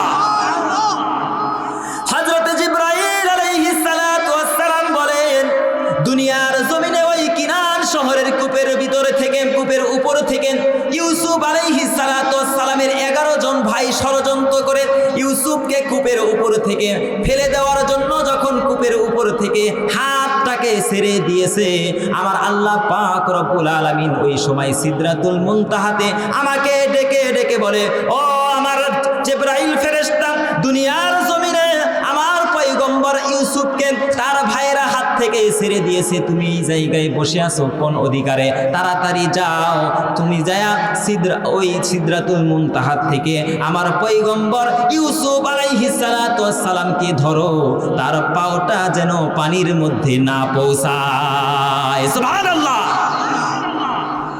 হযরত জিবরাইল আলাইহিস সালাতু ওয়াস সালাম বলেন, এইদিকে দুনিয়ার জমিনে ইউসুফ আলাইহিস সালাতু ওয়াস সালামকে হাত থেকে ছেড়ে দিয়েছে, আমি সিদরাতুল মুনতাহাতে আমার আল্লাহ পাক রব্বুল আলামিন বলে ওই পা পৌঁছানোর আগে যায় তাকে তুমি যেন ধরো, আমার পয়গম্বরের যেন মান সম্মান হানি হয় না। আল্লাহর পয়গম্বরের হযরত জিবরাইল আলাইহিস সালাতু ওয়াস সালাম আল্লাহর ফেরেশতা জিবরাইল আলাইহিস সালাতু ওয়াস সালাম বলেন, কিনান শহরের কুপুরে থেকে হাতটাকে যখন ছেড়ে দিয়েছে, আমি ওই সিদরাতুল মুনতাহাত থেকে উপরের দিক থেকে প্রথম আসমান, দ্বিতীয় আসমান, তৃতীয়, চতুর্থ, পঞ্চম, ষষ্ঠ, সপ্তম আসমান পাড়ি দিয়া দুনিয়ার জমিনে গিয়ে কিনান শহরের কূপের উপর থেকে ইউসুফ আলাইহিস সালাতু ওয়াস সালামকে তুলে ধরেছি, তার পাওটা পানির ভিতরে পৌঁছানোর আগে। আল্লাহু আকবার। কি পরিমাণ গতি আর স্পিড হলে এত দ্রুত সাত আসমান, যেখানে রকেট দিয়ে যাইতে 500 বছর লেগে যাবে এক আসমান পাড়ি দিতে, সেই 7 আসমান থেকে এসে তার পাওটা তুলে ধরেছে, ওই তার পাওটা পানির ভিতরে পৌঁছানোর আগে। আল্লাহু আকবার। এখন কথা হলো, জিবরাইলের গায়ে এত স্পিড, এত শক্তি আসলো কিভাবে রে? কি কলিকাতা হারবাল, মাদ্রাজ হারবাল খাইছে নাকি? এরকম প্রশ্ন আসে কি আসে না? কেন এই রকম শক্তি আল্লাহ পাক তাকে দান করলো? এ কথার উত্তর হাদিস বিশারদরা দিয়ে দিয়েছেন। বুখারী শরীফের প্রথম খণ্ড কিতাবুল বাবুন কাইফা কানা বাদিউল ওহী, ওহীর সূচনা কিভাবে হয়েছে, এই অধ্যায়ে আল্লামা ইবনে হাজার আসকালানি একটি হাদিস বর্ণনা করেছে। হাদিসের ব্যাখ্যায় লিখেছে, জিবরাইল আলাইহিস সালাতু ওয়াস সালামের শরীরে এত গতি, এত স্পিড কিভাবে হলো, কিভাবে আল্লাহ পাক রব্বুল আলামিন দান করলো? একদিন বিশ্বনবী মুহাম্মদুর রাসূলুল্লাহ সাল্লাল্লাহু আলাইহি ওয়াসাল্লাম জিবরাইলকে ডাক দিয়ে বলেন, সব সময় জিবরাইল একজন সাহাবীর রূপ ধারণ করে বিশ্বনবীর কাছে আসতেন, তার নাম হলো দাহিয়াতুল কালবি। সব সময় ওই দাহিয়াতুল কালবির রূপ ধারণ করে বিশ্বনবীর কাছে আসতেন। একদিন দাহিয়াতুল কালবির রূপ ধারণ করে বিশ্বনবীর কাছে আসছেন। নবী ডাক দেয়া কয়, ও জিবরাইল, সব সময় তুমি আমার সাহাবী দাহিয়াতুল কালবির রূপ ধারণ করে আসো, আমি কোনোদিন তোমার আসল চেহারাটা কি, আসল রূপটা কি এটা দেখতে পারলাম না। আমার মনটা চায় তোমার আসল চেহারাটা আমি নবী একবার দেখতে চাই। সুবহানাল্লাহ। জিবরাইল আলাইহিস সালাম বলেন, নবী আপনি হলেন বিশ্ব নবী, আপনি একটা আমার কাছে আবেদন করছেন, দরখাস্ত করছেন, আর এটা আমি যদি মঞ্জুর না করি আল্লাহ তো আমার চাকরি নট করে দেব। অতএব নবী আপনি একটু ঘর থেকে বাহির হন, আমিও ঘর থেকে বাহির হই, আমার চেহারাটা একটু দেখানোর চেষ্টা করি, আপনি একটু খোলা আকাশের দিকে চলে যান। তো বিরক্ত হইতেছেন না তো? ছেড়ে দেবো ইনশাআল্লাহ। আমি আবার ওয়াজের মাঝখানে কিছুক্ষণ গান, কিছুক্ষণ গজল, আলতু ফালতু এই সময় নষ্ট করে না করে আমি শুধু ধারাবাহিকভাবে তাফসীরটা শেষ করেই আমি আমার মোনাজাতে চলে যাব ইনশাআল্লাহ, একটু মনোযোগ সহকারে। হযরত জিবরাইল আলাইহিস সালাতু ওয়াস সালাম এই কথা বলে ঘর থেকে বের হয়ে গেলেন। বিশ্বনবী ঘর থেকে বের হয়ে গেলেন। বিশ্বনবী খোলা আকাশের দিকে তাকিয়ে রয়েছেন। কিছুক্ষণ পরে দেখেন আসমানের ডাইনে বামে, সামনে পিছনে পুরা পৃথিবীর ডাইন বাম যাবতীয় সব কিছু, পৃথিবীর উত্তর মেরু, দক্ষিণ মেরু, পৃথিবীর জমিনের উপর থেকে নিচ পর্যন্ত যাবতীয় সব কিছু কালো একটি পর্দার মতো ভরাট হয়ে গেছে। আরো জোরে বলি সুবহানাল্লাহ। কিছুক্ষণ পরে কালো পর্দাটা সরে গেল। বিশ্বনবী মুহাম্মদুর রাসূলুল্লাহ ঘরে ফিরে আসলেন। জিবরাইল আলাইহিস সালাতু ওয়াস সালাম দাহিয়াতুল কালবির রূপ ধারণ করে বিশ্বনবীর ঘরের মধ্যে পৌঁছালেন। গিয়া বলে, আসসালামু আলাইকুম ইয়া রাসূলুল্লাহ। ও আল্লাহর নবী, আল্লাহর পয়গম্বর, খোলা আকাশের দিকে তাকিয়েছিলেন, আপনি কি আমাকে দেখতে পারছেন? বিশ্বনবী কয় অনেকক্ষণ ধরে তোমার জন্য ওয়েট করলাম, কই তোমাকে তো কোনো জায়গায় দেখলাম না। জিবরাইল আলাইহিস সালাতু ওয়াস সালাম বলেন, ও নবী, আপনি যে আকাশের দিকে তাকিয়েছিলেন কোনো কিছুই কি দেখতে পান নাই? বিশ্বনবী বলেন, দেখলাম তো, পুরা পৃথিবীর আসমান জমির শূন্য জায়গা কালো একটা পর্দার মতো ভরাট হয়ে গেছে, পৃথিবীর উত্তর মেরু দক্ষিণ মেরু একটা মেঘের মতো হয়ে ভরাট হয়ে গেছে। জিবরাইল, তোমাকে তো সেই জায়গায় আমি দেখলাম না। জিবরাইল আলাইহিস সালাতু ওয়াস সালাম ডেকে ডেকে বলে, ও নবী, শুনে নেন ভালো করে, পৃথিবীর পূর্ব পশ্চিম উত্তর দক্ষিণ পৃথিবীর আসমান এবং জমিনের যেই শূন্য জায়গা খালি জায়গা আপনি ভরাট হতে দেখেছেন, সেটা কোনো কালো মেঘের খণ্ড ছিল না, সেটা কোনো পর্দা ছিল না। ও নবী, ওইটা ছিল আমি জিবরাইল আলাইহিস সালাতু ওয়াস সালামের একটি মাত্র পাখা। এত জোরে সুবহানাল্লাহ বলে ঘুম ভেঙে যাবে তো, আরো জোরে বলেন সুবহানাল্লাহ। ও নবী, শুনে নেন ভালো করে, আমার আল্লাহ পাক রব্বুল আলামিন এইরকম পাখা আমি জিবরাইলকে একটা নয়, দুইটা নয়, 1000 নয়, 100 নয়, 200 নয়, আমার আল্লাহ পাক রব্বুল আলামিন আমি জিবরাইলকে এইরকম পাখা 600 দান করেছে। ও নবী, শুনে নেন ভালো করে, সেই 600 পাখার ভিতর থেকে একটি পাখা আমি বাহির করেছি, পৃথিবীর পূর্ব পশ্চিম উত্তর দক্ষিণের মেরু পৃথিবীর আসমান এবং জমিনের যাবতীয় সমস্ত শূন্য জায়গা ভরাট হয়ে গেছে, আর বাকি 599টা পাখা রাইখার জায়গা এই পৃথিবীর ভিতরে নাই, যার কারণে আমি জিবরাইলের পরিপূর্ণ চেহারা আপনি নবীকে দেখাইতে পারি না। সুবহানাল্লাহ। ও মুসলমান, আল্লাহ যেই রব, যেই সৃষ্টিকর্তা জিবরাইলকে এত বড় করে সৃষ্টি করলেন, এত বড় করে তিনি তৈরি করলেন, ওই সৃষ্টিকর্তা, ওই রব, তিনি কত বড় হতে পারে? চিল্লায়া বলেন আল্লাহু আকবার। আন্তর্জাতিক যেই সমস্ত বিমানগুলো হয় তার 2টা পাখা থাকে, জোরে বলেন কয়টা পাখা? এই বিমানগুলো লম্বার দিক দিয়ে হয় 100 হাত, এই পাখাগুলো লম্বার দিক দিয়ে হয় 100 হাত, আর চওড়ার দিক দিয়ে হয় 15 হাত। আধুনিক বিজ্ঞান টেকনোলজি গবেষণা করে দেখেছে, এই আন্তর্জাতিক বিমানগুলো যখন আকাশে ফুল স্পিডে উড়াল দেয়, প্রতি ঘন্টায় এই বিমানগুলো 1500 মাইল পর্যন্ত দূরে যায়। জোরে বলেন সুবহানাল্লাহ। ও মুসলমান যুবক ভাইরা, সামান্য 100 হাত লম্বা 15 হাত চওড়া বিমান যদি প্রতি ঘন্টায় 1500 মাইল দূরে যেতে পারে, যেই জিবরাইলের একটি পাখা পুরো পৃথিবীর চাইতেও বড়, এরকম পাখা একটা নয়, দুইটা নয়, 100 নয়, 200 নয়, 600 পাখা নিয়ে যখন জিবরাইল আকাশের ভিতরে উড়াল দেয়, তার ওড়ার গতি, তার ওড়াল স্পিড কি পরিমাণ হয়? চিল্লায়া বলেন আল্লাহু আকবার। জিবরাইল আলাইহিস সালাতু ওয়াস সালাম আল্লাহর কাছ থেকে অনুমতি নিলেন, ও আল্লাহ, আমি তোমার মুমিন বান্দাদের জান্নাতটা পরিদর্শন করতে চাই। জিবরাইল আলাইহিস সালাতু ওয়াস সালাম জান্নাতের কিনারায় গিয়ে তার যেই 600 পাখা ছিল, 600 পাখা তিনি ডানারে মিলাইয়া ফেললেন। 600 পাখা একত্রিত করে জান্নাতের এক কিনারা থেকে তিনি ওরা আরম্ভ করলেন, শরীরের সমস্ত গতি, সমস্ত শক্তি, স্পিড একত্রিত করে জান্নাতের এক কিনারা থেকে ওরা আরম্ভ করলেন। উড়তে উড়তে উড়তে উড়তে উড়তে সেকেন্ড নয়, মিনিট নয়, ঘন্টা নয়, সপ্তাহ নয়, মাস নয়, বছর নয়, দীর্ঘ 2 লক্ষ বছর পর্যন্ত জান্নাতের ভিতরে ওড়ার পরে জিবরাইলের সেই 600 পাখা ভারী হয়ে গেছে, শরীরটা ক্লান্ত হয়ে গেছে, পাখাগুলো আর ডানাইতে পারে না, মেলাইতে পারে না। জিবরাইল আলাইহিস সালাতু ওয়াস সালাম ক্লান্ত হয়ে জান্নাতের বড় একটা বৃক্ষের নিচে গিয়ে হাঁপাইতে হাঁপাইতে হাঁপাইতে হাঁপাইতে আল্লাহ রাব্বুল আলামিনকে ডেকে ডেকে বলে, ও আল্লাহ, তোমার মুমিন বান্দাদের জান্নাতের ভিতরে একদিন নয়, 2 দিন নয়, 200 বছর পর্যন্ত জান্নাতের ভিতরে উড়লাম, আজ পর্যন্ত জান্নাতের শেষ বর্ডার, জান্নাতের শেষ সীমানা খুঁজে পাইলাম না। আর কত দূর কত দূর কত দূর ওই জান্নাতের শেষ সীমানা, জান্নাতের শেষ বর্ডার। আল্লাহু আকবার। আল্লাহ পাক রব্বুল আলামিন কয় জিবরাইল আসোই না, আসছো খুশি হইয়া, দেখতে আসছো পরিদর্শন করে, একটু জিরাও। তারপরে কয় না অনেক খাটছি আল্লাহ, 2 লক্ষ বছর, কম কথা না, বাড়ির কাছের কথা না, অনেক দূরের কথা। 2 লক্ষ বছর পর্যন্ত উড়লাম, ক্লান্ত হয়ে গেলাম, আমার 600 পাখা ভারী হয়ে গেছে। তাড়াতাড়ি বলেন আর কয় ঘন্টা কয় দিন এই জান্নাতের ভিতরে ওড়ার পরে আপনার মুমিন বান্দাদের জান্নাতটা আমি শেষ করতে পারবো। আল্লাহ রাব্বুল আলামিন ডাক দেয়া কয় জিবরাইল শুনে নাও ভালো করে, আমি আমার মুমিন বান্দাদের জান্নাতের ভিতরে খুঁটি তৈরি করেছি, পিলার তৈরি করেছি।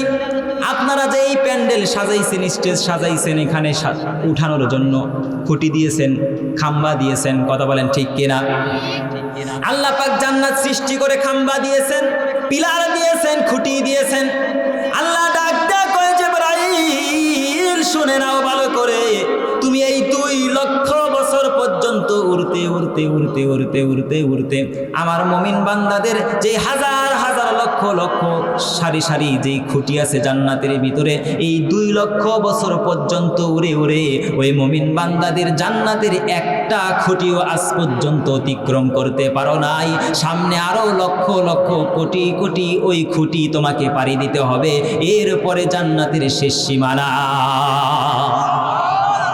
আরো বলে বলে সুবহানাল্লাহ।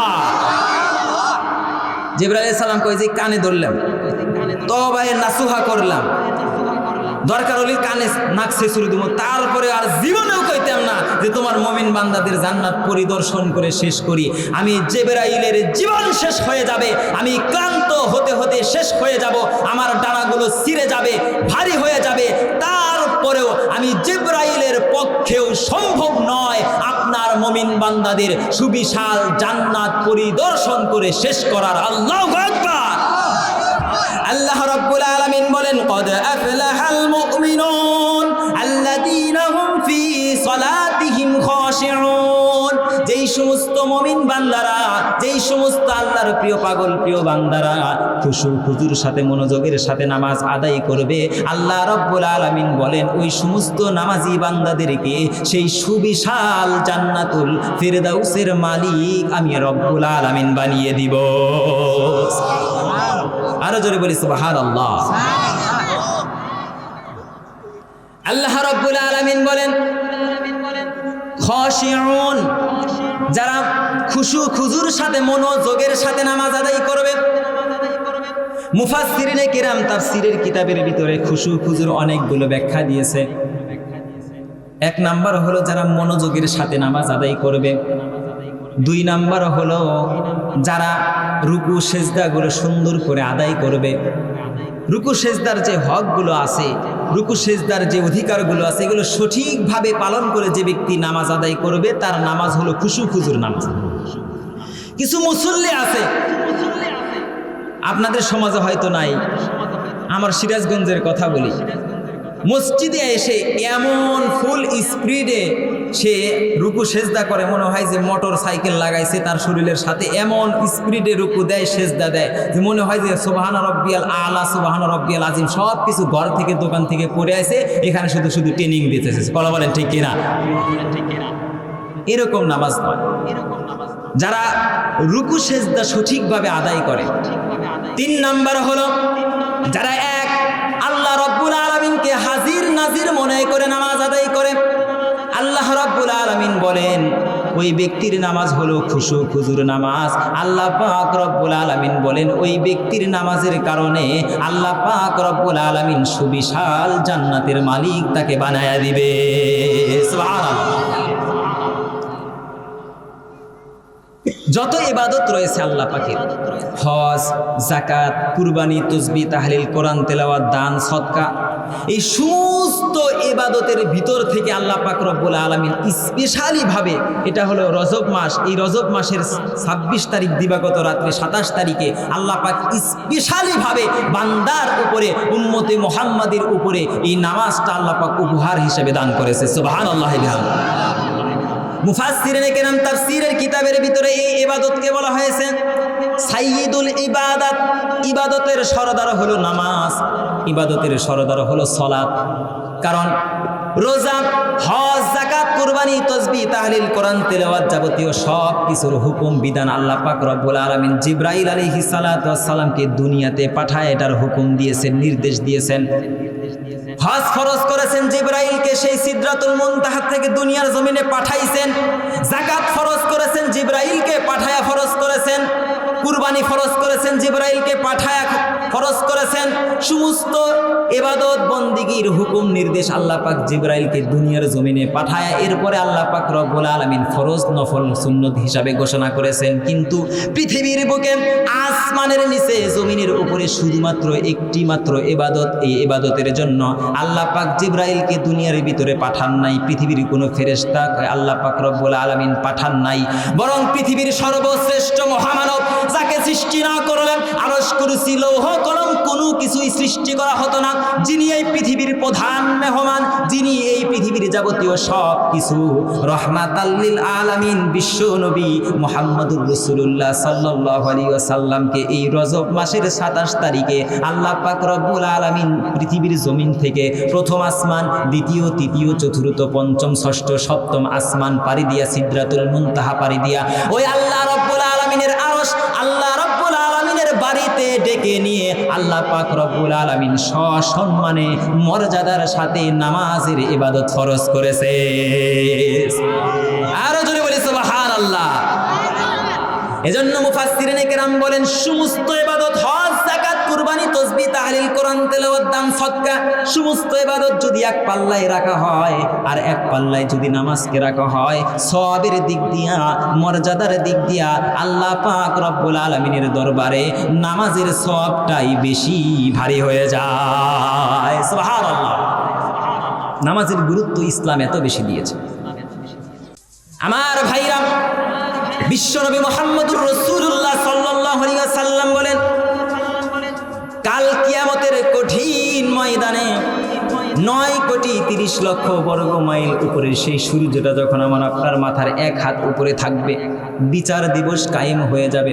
সমস্ত মানুষেরা ইয়া নাফসি ইয়া নাফসি, আমার কি হবে, হয় আমার কি হবে, এই কথা বলতে থাকবে। আল্লাহ পাক রব্বুল আলামিন বিচার পরিচালনা করবেন। জজ তিনি, বিচারক তিনি, উকিল তিনি, সুপারিশগার সব কিছু তিনি। আল্লাহ রব্বুল আলামিনের কাছে হাজার হাজার লক্ষ লক্ষ ফাইল থাকবে, বিচারের ফাইল। ওই ফাইল সমূহের ভিতরে থেকে সর্বপ্রথম যেই ফাইলটা থাকবে সেই ফাইলের নাম হলো নামাজের ফাইল। সুবহানাল্লাহ। বিশ্বনবী এটাই প্রমাণ করেছেন, আউয়ালু মা ইউহাসাবু বিহিল আবদু ইয়াউমাল কিয়ামাতিস সালাহ। কাল কিয়ামতের কঠিন ময়দানে আল্লাহ পাক রব্বুল আলামিন বান্দার নামাজের সর্বপ্রথম হিসাব গ্রহণ করবে। মুফাসসিরিনে কেরাম বলেন, আল্লাহ পাকের দরবারে ওই সময় সর্বপ্রথম এরকম নামাজের ফাইলটা থাকবে, আল্লাহ পাক নামাজের হিসাবটা সর্বপ্রথম নেবেন। যাকাত, হজ, যাকাত, কুরবানি, তাসবিহ, তাহলিল, দান, সদকার ফাইল নিচে থাকবে। সর্বপ্রথম নামাজের ফাইল আল্লাহ পাক যখন দেখবেন নামাজে সে বান্দা 100তে 100 নাম্বার পেয়েছে। গভীর রাত্রিবেলা দুনিয়ার সমস্ত মানুষ যখন ঘুমিয়ে পড়েছে, আমার চাচা, আমার চাচি, আমার মা বোনেরা ঠান্ডা পানি দিয়ে ওযু করে নামাজ পড়েছে। গভীর রাত্রিবেলা পর্যন্ত জেগে থাকার পরেও ওই ফজরের নামাজ মসজিদের মুয়াজ্জিনের ডাকে সারা দিয়ে নামাজ আদায় করেছে।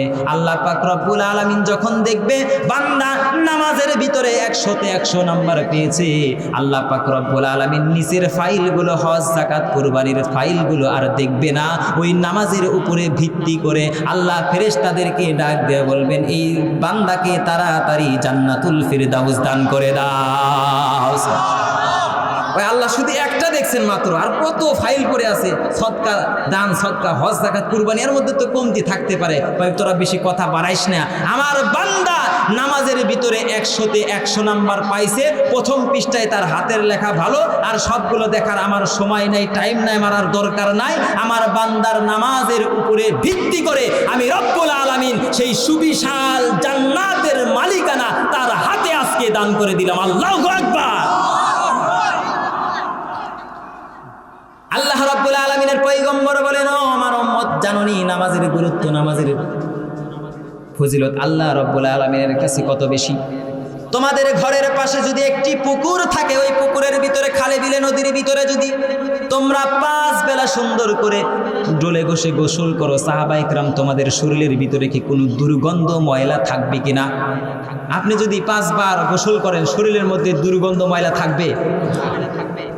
সাহাবায়ে কেরাম জবাব দেয়, ও নবী, একবার গোসল করলেই তো শরীরের ভিতরে কোনো ময়লা থাকে না, দুর্গন্ধ থাকে না।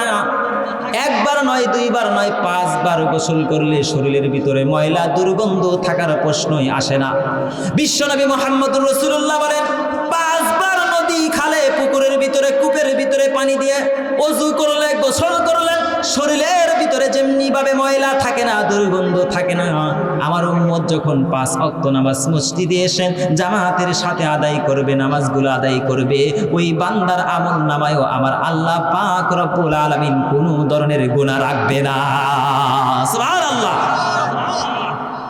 বিশ্বনবী বলেন, as-সালাতু মিরাজুল মুমিনিন, নামাজ হলো, সালাত হলো একজন মুমিনের মেরাজ। এখানে আলোচনা একটু ক্ষান্ত করি। এই যে আমি 10 থেকে 15 মিনিট নামাজের কথা বললাম, এতক্ষণের আলোচনায় আপনারা সচেতন নাগরিক হলে, সচেতন ধর্মপ্রাণ মুসলমান হলে, বুঝে থাকলে বলেন, এতক্ষণের আলোচনায় কি বুঝলাম? জান্নাত পেতে হলে নামাজের দরকার আছে না নাই? নামাজ ছাড়া বিকল্প কোনো কি রাস্তা আছে? বিকল্প আঁকাবাঁকা কোনো রাস্তা আছে? আর কিন্তু বর্তমান সমাজে সিপাই চাপায়, বটগাছের তলায়, মাঠে ঘাটে, বাজারে হাটে কিছু সংখ্যক মানুষ বাহির হয়েছে, মাথায় জট, শরীরের ভিতরে চট, গাজার কলকে হাতের ভিতরে নিয়া, গাজা হাতের ভিতরে নিয়া, গাজা এভাবে ডলে আর গাজা খাওয়ার দোয়া পরে কয়, ললে লল বাবা শাহজালাল, গাঞ্জা বিড়ি সব হালাল, দয়াল খাজা তৃষ্ণা সাজা, একটা নেতে যেমন তেমন, 2টা নেতে সাজা, 3টা নেতে বোঝা বুঝি, 4টা নেতে রাজা করে টান দিয়ে আকাশের দিকে ধোঁয়া ছেড়া কয় যে দিলের নামাজ, অন্তরের নামাজ হলো বড় নামাজ, শরীয়তের নামাজের দরকার নাই। এরকম মানুষ আছে না নাই? জোরে বলেন, আছে না নাই? নামাজ নাই, রোজা নাই, হজ নাই, যাকাত নাই, কুরবানি নাই, তাসবিহ তাহলিল কোনো কিছুই নাই। কয় যে আমার আছে ল্যাংটা বাবা, ল্যাংটা বাবার কাছে যায়, নামাজ নাই, রোজা নাই, হজ নাই, যাকাত নাই, কুরবানি নাই, ল্যাংটা বাবার কাছে যায়, কয় যে কই ল্যাংটা কি খেলা দেখাইলি রে হে বাবা, ওই নাইয়া মাগারি হে হে বাবা, তোর কাগাটো বনে কি নাগারি সারলাম, বাগারি চারলাম, নাহারি বাগারি দিলাম রে বাগা বা বাগা বাগা বাবা। আছে না নাই? আমি ঢাকা লালবাগে পড়ালেখা করে মুফতি পাশ করেছি। এই লালবাগের পরে একটি জায়গা আছে ঢাকা আজিমপুর, আজিমপুর কবরস্থান, আপনারা নাম শুনছেন কি শোনেন না? ওই আজিমপুরি, ওইখানে একটা পীর সাহেব ছিল, আমরা যখন পড়ালেখা করেছি। পীরের নাম হলো কয়লা শাহ রহমতুল্লাহ আলাই। কি শাহ? কয়লা শাহ। এই কয়লা শাহর মাজারে একটা পীর সব সময় থাকতো, মাজারের খেদমত করতো, মানুষেরা গরু ছাগল মহিষ টহিষ নিয়ে যাইতো। এমন পাড়ার পর পাড়া, শরীরের মধ্যে এমন পাঠার মতো দুর্গন্ধ, মানুষ কাছেই যাইতে পারতো না, ভিড়তে পারতো না। তার জীবনের সবচাইতে বড় কিরামতি হলো সে জীবনে কোনোদিন গোসল করে না। এটা হলো সবচাইতে বড় ফজিলত, কিরামতি। ভুঁড়ির অবস্থা হলে এমন, মুরিদদের ডিম, মুরগি, হাঁস এগুলো খাইতে খাইতে এমন ভুঁড়ি বানাইছে, এখন সিয়ার অর্ডার দিয়ে বানাইতে হয়। বিছানায় যখন শোয়, ডান কাত থেকে সে যখন এইভাবে বাম কাত হয়, অথবা বাম কাত থেকে ডান কাতে যায়, সে ডান কাতে ঠিকই যায়, তার ভুঁড়িটা আবার বাম কাতে থাকেই যায়। তার মুরিদরা আছে ঠেলা বাইরে, ওই জায়গায় ভুঁড়িটা পাঠাইতে হয়। এইরকম অবস্থা করে ফেলছে।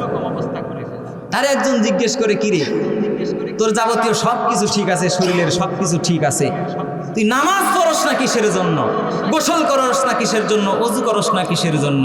সেই ঘাড় কাট করে কয় যে অন্তরের নামাজ বড় নামাজ, দিলের নামাজ বড় নামাজ, শরীয়তের নামাজের দরকার নাই। সমাজে এরকম কিছু নামধারী মুসলমানের আবির্ভাব আছে না নাই? জোরে বলতে হবে, মুসলমান আছে না নাই? আজকে আমরা দলিল ভিত্তিকভাবে জানবো, শুধু অন্তর পরিষ্কার থাকলেই বিশ্বনবীর সুপারিশ পাওয়া যাবে। নামাজ ছাড়া আল্লাহর জান্নাত পাওয়া যাবে কি যাবে না, সংক্ষিপ্তভাবে আমি আলোচনা করব। আপনারা বিরক্ত হইতেছেন না তো? ইনশাল্লাহ অল্প সময়ের ভিতরে ছেড়ে দেবো। কিতাবের নাম হলো আল মুজামুল কাবির, খণ্ড নাম্বার 3, পৃষ্ঠা নাম্বার 11, হাদিস নাম্বার 2571। এই আল মুজামুল কিতাবের ভিতরে লেখক বলেছেন বিশ্বনবী মুহাম্মদুর রাসূলুল্লাহ সাল্লাল্লাহু আলাইহি সাল্লাম তিনি কি পরিমাণ নামাজের গুরুত্ব দিয়েছেন, তাকিদ দিয়েছেন। বিশ্বনবী মুহাম্মদুর রাসূলুল্লাহ সাল্লাল্লাহু আলাইহি ওয়াসাল্লাম মক্কার জমিনে দীর্ঘ 13টি বছর যখন ইসলামের প্রচার করলেন, কোনোভাবেই সফলতা অর্জন করতে পারলেন না। মক্কার কাফের মুশরিকেরা, আবু জেহেল, উতবা, সাইবার সন্ত্রাসী বাহিনীরা বিশ্ব নবীকে নিজের দেশ জন্মভূমি থেকে তাড়িয়ে দিল, বিতাড়িত করে দিল। বিশ্ব নবী মক্কা নগরী থেকে হিজরত করে মদিনায় চলে গেলেন। মদিনায় যাওয়ার পরে দ্বিতীয় হিজরিতে বিশ্বনবী মুহাম্মদুর রাসূলুল্লাহ সাল্লাল্লাহু আলাইহি ওয়াসাল্লামের সাহাবীদের সাথে ওই মক্কার কুরাইশ কাফেরদের সাথে যুদ্ধ প্রতিষ্ঠা হলো। ওই যুদ্ধের নাম হলো বদরের যুদ্ধ। বদরের যুদ্ধে মুসলমানেরা 13 বছরের রাগ যাবতীয় যা কিছু ছিল সব কিছু খাটায়া কুরাইশদের যত বড় বড় নেতা ছিল, যত বড় বড় বাঘা বাঘা নেতা ছিল, সবগুলোরে কচু কাটা করে ফেলছে। সব জায়গায় ওই বদরের কূপের ভিতরে মেরে ফেলছে, হত্যা করছে। মক্কার বড় বড় কুরাইশদের নেতা ওই সময় ছিল আবু সুফিয়ান। সে দীর্ঘ 3 বছর পর্যন্ত সৈন্য বাইর করছে, ট্রেনিং দিছে, অস্ত্রের প্রচার করছে, যেভাবেই হোক আমাদের নেতাকর্মীদেরকে মুহাম্মদের দল হত্যা করেছে, এর প্রতিশোধটা আমরা জীবন দিয়ে হলেও নিব। দীর্ঘ 3 বছর পর্যন্ত তারা সৈন্য সামগ্রী, টাকা পয়সা জমা করেছে। 3 বছর পরে 5ম হিজরিতে মদিনার আশেপাশে, মক্কার আশেপাশে যত ইহুদি ছিল, খ্রিস্টান ছিল, নাসারা ছিল, বৌদ্ধ ছিল, সমস্ত কাফের মুশরিকদেরকে একত্রিত করে টাকা দিয়ে, পয়সা দিয়ে, হাইর করে, ভাড়া করে একত্রিত করছে। মুসলমানদের সংখ্যা মাত্র 3000 আর কাফেরদের সংখ্যা 10,000। 10,000 বাহিনী নিয়ে অতর্কিতভাবে না জানায় হঠাৎ করে মদিনার উপরে হামলা করার জন্য রওনা দিয়েছে এই কাফের মুশরিকেরা। বিশ্বনবী মুহাম্মদুর রাসূলুল্লাহ সাল্লাল্লাহু আলাইহি ওয়াসাল্লাম ওই সময় খেজুর বাগানে সাহাবীদের সাথে কাজকর্ম করতেছিলেন। খেজুর পাড়ার সময় কাফেররা কত বড় কৌশলী, ধান কাটার সময় কৃষকরা অনেক সময় ব্যস্ত থাকে, অন্য কোনো কাজ করতে চায় না। ধান কাটতে হবে, পেকে গেছে, না কাটলে এই ধানগুলো পড়ে যাবে। সাহাবীদের মূল আয়ের উৎস ছিল খেজুর। খেজুর পাড়তেছে, ওই কাফেররা দেখছে তারা খেজুর পাড়ার দিকে ব্যস্ত থাকবে, এই দিকে আমরা ফাঁকা মাঠে গোল দিয়া মুসলমানদেরকে হত্যা করব। জোরে বলেন নাউজুবিল্লাহ। মুসলমানরা কাজের ভিতরে ব্যস্ত। এমন সময় একজন সাহাবী দৌড় দিয়া ঘোড়া হাঁকাইয়া বিশ্বনবী মুহাম্মদুর রাসূলুল্লাহর কাছে গিয়ে বলে, ও নবী, মক্কার আবু সুফিয়ান সমস্ত বাহিনীদেরকে একত্রিত করে 10,000-এর বাহিনী নিয়ে আমাদের মদিনার উপরে আক্রমণ করার জন্য ছুটে চলে এসেছে, রাওহা নামক জায়গায় চলে আসছে। নবী, তাড়াতাড়ি আপনি একটা সিদ্ধান্ত গ্রহণ করুন, কিভাবে আমরা এটা মোকাবেলা করব। বিশ্বনবী তাড়াতাড়ি সাহাবীদেরকে ডাকলেন, জরুরি মিটিং ডাকলেন। সাহাবা একরাম রাদিয়াল্লাহু তাআলা আনহুম সিদ্ধান্ত দিতেছেন নবী কিভাবে যুদ্ধ করা যায়, কিভাবে এই হামলা প্রতিহত করা যায়। কিছু সাহাবী দাঁড়িয়ে বলেন, নবী, আমরা এই মক্কার মদিনার ভিতরে থাকা অবস্থায় যুদ্ধ পরিচালনা করি, বাঁচতে হয় একসাথে বাঁচবো, মরতে হয় একেবারে একসাথে মরবো। আবার কিছু সাহাবী হযরত আলী রাদিয়াল্লাহু তাআলা আনহু তিনি বলেন যে আমাদের মহিলাদেরকে সাপোর্ট দেওয়ার জন্য কিছু সাহাবী এদিকে থাক, আর আমরা দূরে গিয়ে তাদের সাথে যুদ্ধ করি। এই ধরনের 2-3টা গ্রুপ হয়ে গেল। বিশ্বনবী এইভাবে পরামর্শ নিতেছেন আর গ্রহণ করতেছেন। এমন সময় একজন বড় সাহাবী ছিলেন হযরতে সালমান ফারসি রাদিয়াল্লাহু তাআলা, তিনি দাঁড়ালেন। দাঁড়ানোর পরে নবীজি ডাক দিয়ে বলেন, নবীজি, আপনি যদি একটা অনুমতি দেন তাহলে আমি একটা পরামর্শ দিতে পারি। আমার দেশ পারস্য, বর্তমান স্পেন, ইরাক, ইরান, এই উপসাগর অঞ্চলকে ওই সময়ে পারস্য নগরী বলা হতো। হযরত সালমান ফারসি রাদিয়াল্লাহু তাআলা আনহু বলেন, নবীজি, আমি ছোটবেলায় দেখেছি আমাদের দেশে শত্রু বাহিনীরা যখন হঠাৎ করে ওই শহরের উপরে আক্রমণ করত, তখন শহরের চতুর্দিকে আমরা সৈন্যদেরকে দিয়ে খাল খনন করতাম, যাতে করে সৈন্যরা, শত্রুরা বড় কোনো গাড়ি নিয়ে, ঘোড়া নিয়ে যেন একভাবে একত্রিতভাবে শহরের ভিতরে প্রবেশ করতে না পারে। 2-1 জন ছোটা ছাটা জামার তীর মেরে সাইজ করে দেব। অতএব নবীজি যদি এইটা করা যায় কেমন হয়? বিশ্বনবী সাল্লাল্লাহু আলাইহি ওয়াসাল্লাম খুশি মনে তার প্রস্তাবটা গ্রহণ করলেন। আমার সালমান ফার্সি যা বলেছে সঠিক বলেছে, এটাই গ্রহণ করা হোক। সমস্ত সাহাবীদেরকে অর্ডার দিলেন, নির্দেশ দিলেন, তোমরা শহরের চতুর্দিকে খাল খনন করো। সকলকে 10 হাত জায়গা দিলেন। এমনকি আমার আপনার নবী বিশ্বনবী নিজেও 10 হাত জায়গা নিয়ে মাথার ভিতরে পাগড়ি বেঁধে, কোমরে গামছা বেঁধে, হাতে কোদাল নিয়ে মাটি কাটার কাজে বিশ্বনবী লেগে গেলেন। সুবহানাল্লাহ। বিশ্বনবী সাল্লাল্লাহু আলাইহি ওয়াসাল্লাম মাটি কাটতেছে, বালিগুলো উঠাইতেছে। কাটতে কাটতে কাটতে কাটতে শেষ পর্যায়ে যখন চলে গেছে, এমন সময় একজন সাহাবী আবার দৌড় দিয়ে আসছে। দৌড় দিয়ে এসে বলে, নবীজি ওই যে কাফের মুশরিকদের শত্রু বাহিনীরা ওই যে দেখা যায় মরুভূমি পার হলে এই জায়গায় মদিনার ভিতরে চলে আসবে, কিছুক্ষণের মধ্যেই আমাদের মদিনা শহরের ভিতরে আক্রমণ করবে। এখন পর্যন্ত খাল খননের কাজটা শেষ হয় নাই। বিশ্বনবী সাল্লাল্লাহু আলাইহি সাল্লাম টেনশনে পড়ে গেলেন। সমস্ত সাহাবীদেরকে নির্দেশ দিলেন, তাড়াতাড়ি খাল খননের কাজটা শেষ করো। এই তাড়াহুড়া করতে গিয়ে বিশ্বনবী সাল্লাল্লাহু আলাইহি ওয়াসাল্লাম হারাহারি করতে গিয়ে বিশ্বনবী সাল্লাল্লাহু আলাইহি ওয়াসাল্লামের ওই দিনের আসরের নামাজটা কাজা হয়ে যায়। বিশ্বনবী যখন দেখলেন মাটি কাটতেছেন, আর একবার ওই পূর্ব দিগন্তে পশ্চিম দিগন্তের সূর্যের দিকে তাকিয়ে থাকে। যেই মাত্র সূর্যটা পশ্চিম দিকে দিকে যায়, বিশ্বনবী সাল্লাল্লাহু আলাইহি ওয়াসাল্লামের চোখে টপ টপ করে পানি জমা হয়ে যায়। বিশ্বনবী সাল্লাল্লাহু আলাইহি সাল্লাম যখন দেখলেন নামাজের সময়টা শেষ হয়ে গেছে, আসরের নামাজটা আর পড়তে পারলেন না, বিশ্বনবী মুহাম্মদুর রাসূলুল্লাহ সাল্লাল্লাহু আলাইহি ওয়াসাল্লাম হাতের কোদালটা ফেলে দিয়ে 2 হাত উত্তোলন করে বলে, ও গো আল্লাহ, আজকে যেই কাফের মুশরিকদের কারণে তাড়াতাড়ি করতে গিয়ে আমি আসরের নামাজ পড়তে পারলাম না, তোমাকে সেজদা দিতে পারলাম না, ওই কাফেরদেরকে তুমি ধ্বংস করে দাও। পুরো ঘটনা বলা আমার উদ্দেশ্য নয়।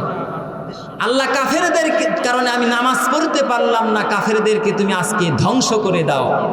এটা কি দোয়া না বদদোয়া? 2 জন কইছে আর 3 জন অপেক্ষায় আছে, পরে একটু কই। এটা কি দোয়া না বদদোয়া? দোয়া না বদদোয়া? বদদোয়াটা কে করতেছে? বিশ্বনবী রহমাতাল লিল আলামিন, যিনি সমস্ত পশু পাখির জন্য রহমত, যিনি কাফেরদের জন্য রহমত হয়ে পৃথিবীর ভিতরে এসেছে।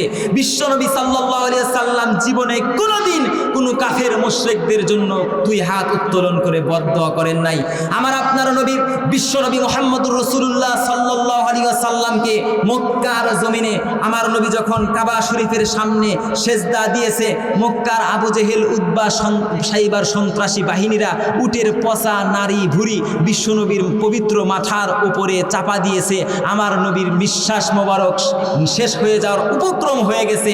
ওই নারী ভুঁড়ির থেকে মাথাটা বের করে আল্লাহর কাছে বলেছে, আমার উম্মতেরা বোঝে নাই, আল্লাহ তাদেরকে তুমি ক্ষমা করে দাও। তারপরেও বিশ্বনবী বদদোয়া করে নাই। সুবহানাল্লাহ।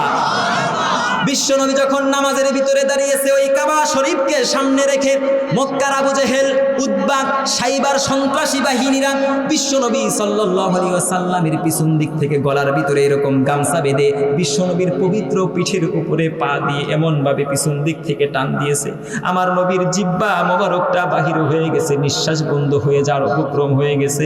আমার নবী মুহাম্মদুর রাসূলুল্লাহ তারপরেও কাফেরদের জন্য বদদোয়া করেন না। বিশ্বনবীর পবিত্র মাতৃভূমি 53টা বছর যেই মক্কা নগরীতে তিনি খেলেছেন, দুলেছেন, শৈশব কৈশোর কেটেছেন, সেই মক্কা নগরী থেকে আবু জেহেল, উতবা, সাইবার সন্ত্রাসী বাহিনীরা বিশ্বনবী মুহাম্মদুর রাসূলুল্লাহ সাল্লাল্লাহু আলাইহি ওয়াসাল্লামের পবিত্র মাতৃভূমি থেকে তাড়িয়ে দিয়েছে, বিতাড়িত করেছে। তারপরেও বিশ্বনবী কোনোদিন বদদোয়া করে নাই। তায়েফের ওই ময়দানে বিশ্বনবী মুহাম্মদুর রাসূলুল্লাহর পবিত্র দেহের উপরে তায়েফের বখাটের যুবকেরা পাথর নিক্ষেপ করেছে, মারতে মারতে রক্তাক্ত করে ফেলেছে। মাথার রক্তটা পায়ে পর্যন্ত এসে জুতার সাথে লেগে গেছে। জিবরাইল এসে বলে, নবী আপনি একবার অনুমতি দেন, পাখার ঝাপটায় তাদেরকে আমি ধ্বংস করে দেই। বিশ্বনবী বলেন, আমি বদদোয়ার জন্য পৃথিবীর ভিতরে আসি নাই, রহমতের জন্য আগমন করেছি।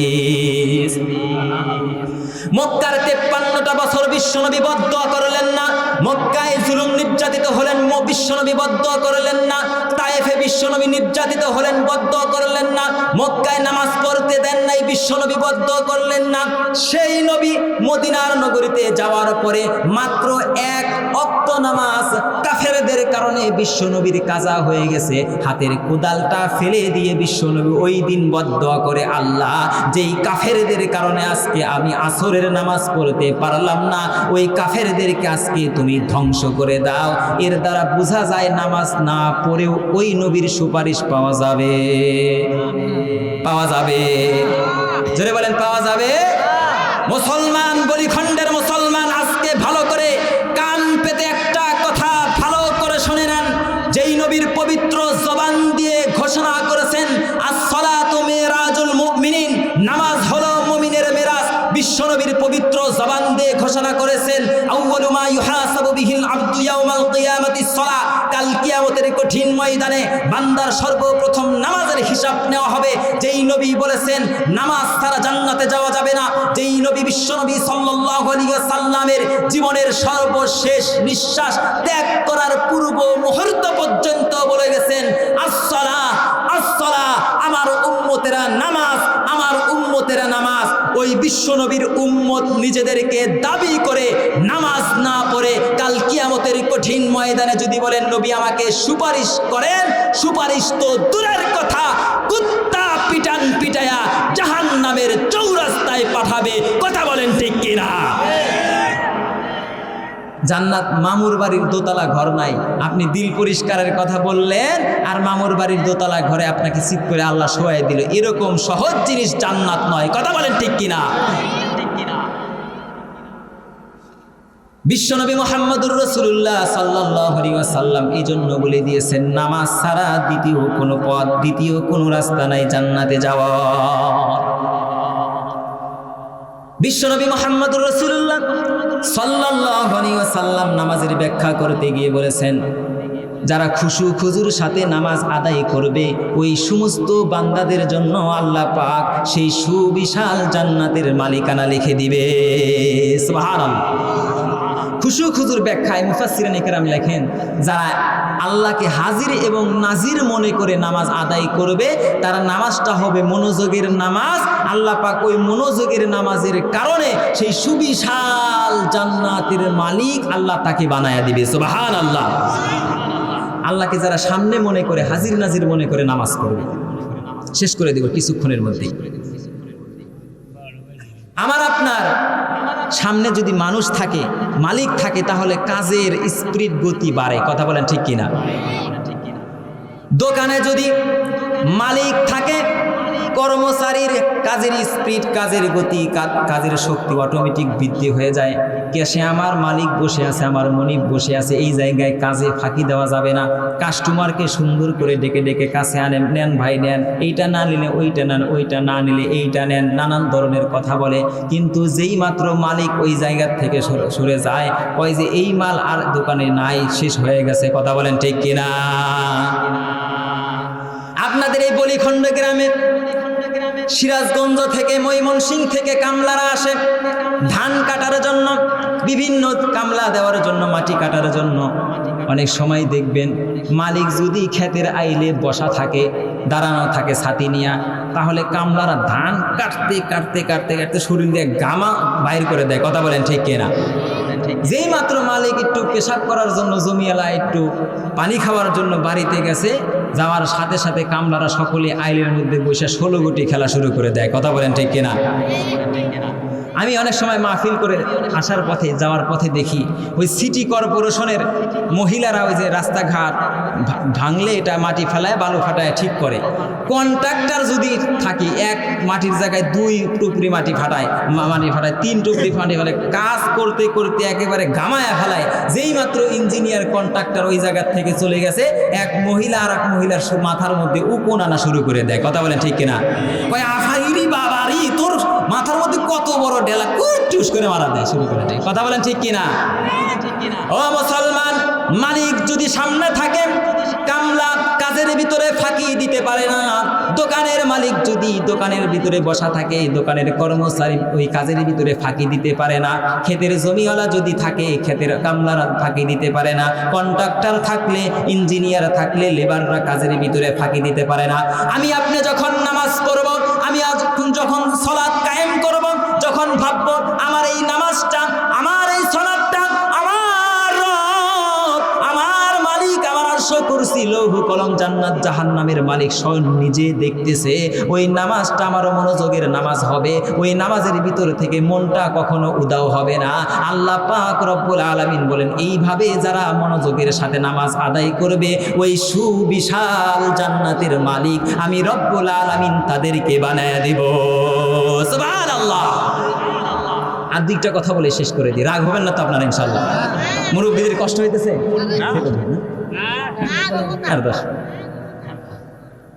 আমার মুসলমান ভাইরা, সাহাবায়ে কেরাম রাদিয়াল্লাহু তাআলা আনহুম পৃথিবীর সমস্ত কাজের সমাধান, সমস্ত কাজের সমস্যার সমাধান দিয়েছেন নামাজের মাধ্যমে। কারো ঘরে খাবার নাই, নামাজে দাঁড়িয়ে গেছেন।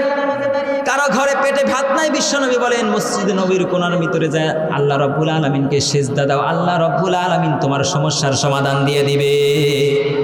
আকাশ থেকে বৃষ্টি বর্ষণ হয় না, নামাজে দাঁড়িয়ে যেতেন। ফসলে জমিনে উৎপন্ন হয় না, নামাজে দাঁড়িয়ে যেতেন। যুদ্ধের ময়দানে যুদ্ধ করতে করতে পারতেছে না, পরাজয় বরণ করতেছে, যখন ওই সাহাবায়ে কেরাম নামাজের ভিতরে যুদ্ধের ময়দানে দাঁড়ায়া যেতেন। নামাজের পরে যখন তরবারি নিয়ে সামনে এগোইতেন, আল্লাহ নামাজের মাধ্যমে মুসলমানদেরকে বিজয় দান করে দিতেন। সুবহানাল্লাহ। বিশ্বনবী সাল্লাল্লাহু আলাইহি সাল্লামের একজন সাহাবী ছিলেন সাদ বিন আবি ওয়াক্কাস। ইসলামের সবচাইতে বড় সাহাবীদের মধ্যে একজন সাহাবী, বীর সাহাবী হযরত সাদ বিন আবি ওয়াক্কাস। ইয়ারমুকের যুদ্ধের ভিতরে রোমান সম্রাটদের সাথে একটা যুদ্ধ হয় এই সাদ বিন আবি ওয়াক্কাসের সাথে। মুসলমানদের সৈন্যের সংখ্যা মাত্র 3000, রোমান সম্রাটের সৈন্যের সংখ্যা 30,000। প্রত্যেকটা মানুষের সংখ্যার বিপরীত 1000 করে তারা নিয়ে আসছে। ইয়ারমুকের যুদ্ধের ময়দানে সাহাবায়ে কেরাম রাদিয়াল্লাহু তাআলা আনহু যুদ্ধ করার জন্য সারিবদ্ধ হয়ে দাঁড়াইছেন। অপরদিকে 30,000-এর বাহিনী যুদ্ধের ময়দানে যুদ্ধ করতে করতে, জেহাদ করতে করতে, যেই দিনই মুসলমানরা যুদ্ধ করতে যায় প্রত্যেকটা দিন আল্লাহ পাক রব্বুল আলামিন মুসলমানদেরকে বিজয় দান করে দেয়। রোমান সম্রাটের কাছে যখন এই সংবাদটা পৌঁছালো 30,000-এর বাহিনী মাত্র 3,000-এর বাহিনীর সাথে পারতেছে না। জেনারেলদেরকে, বড় বড় অফিসারকে তার সংসদে ডাকলেন, রাজপ্রাসাদে ডেকে বলেন ঘোড়ার ঘাস কাটার জন্য তো করে বেতন দিয়ে রে, 30,000-এর বাহিনী 3,000-এর বাহিনীর সাথে পারতেছিস না? হ্যাঁ, হাতে চুরি ভরে নামতে পারস না? কয় যে সম্রাট জাহাবানা মাত্র 3-4 মাস সুযোগ দেন, 3-4 সপ্তাহ সুযোগ দেন, একেবারে মুসলমানদেরকে কচু কাটা করে তারপরে যদি না আসতে পারি নাম ঘুরে রাখুন। এবার কয় যে ঠিক আছে, যা অনুমতি দিলাম। রোমান সম্রাটের বড় বড় গোয়েন্দা বাহিনী, অফিসার বাহিনী ইয়ারমুকের যুদ্ধের ময়দানে এসে কয়েকটা গ্রুপ তৈরি করলো, 30টা গ্রুপ তৈরি করলো, গোয়েন্দা বাহিনী তৈরি করলো। কি আছে মুসলমানদের মধ্যে এত অস্ত্র, এত শস্ত্র, এত শক্তি তারা কোত্থেকে পায় রে? 30,000-এর বাহিনী আমরা 3,000-এর সাথে পারি না, কি এমন শক্তি তাদের কাছে আছে? কি এমন কলিকাতা হারবাল খায় নাকি রে? নানান ধরনের জল্পনা কল্পনা বের করতে হবে। এই জন্য গোয়েন্দা বাহিনী ছদ্মবেশে, সিভিল বেশে মুসলমানদের তাঁবুর ভিতরে পাঠিয়ে দিল।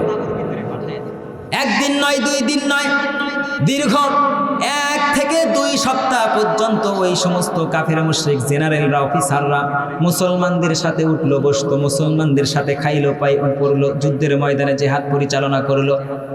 দীর্ঘ 2 সপ্তাহ পরে ওই যুদ্ধের ময়দান থেকে জেনারেলগুলো, গোয়েন্দাগুলো আবার রোমান সম্রাটের কাছে গিয়ে বলে, ও রোমান সম্রাটেরা শুনে নেন ভালো করে, আপনার অস্ত্র বেশি হতে পারে, আপনার সৈন্যের সংখ্যা বেশি হতে পারে, টাকা পয়সা ক্ষমতা আপনার বেশি হতে পারে, কিন্তু মুসলমানদের ভিতরে যেই অস্ত্রটা, যেই শক্তিটা আছে, কিয়ামত হয়ে যাবে আপনার সৈন্যরা কোনোদিন মুসলমানদেরকে পরাজয় বরণ করাইতে পারবে না।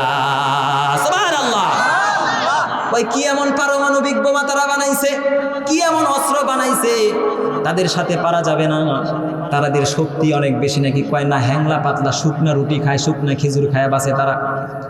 তাদের টাকা পয়সা অনেক বেশি নাকি, কয় না দান সৎকা চাঁদা তুলে এরপরে যুদ্ধের ময়দানে আসে। কয় তাহলে তাদের হয়তো জমি জমা অনেক বেশি, কয় না তারা ভাড়া থাকে মদিনাতে, মক্কায় ছিল আগে বাড়ি। কয় তাহলে তাদের হয়তো অনেক জমি জমা বেশি, কয় তাও না। কয় তাহলে কিসের জন্য আমাকে ভয় দেখাচ্ছ?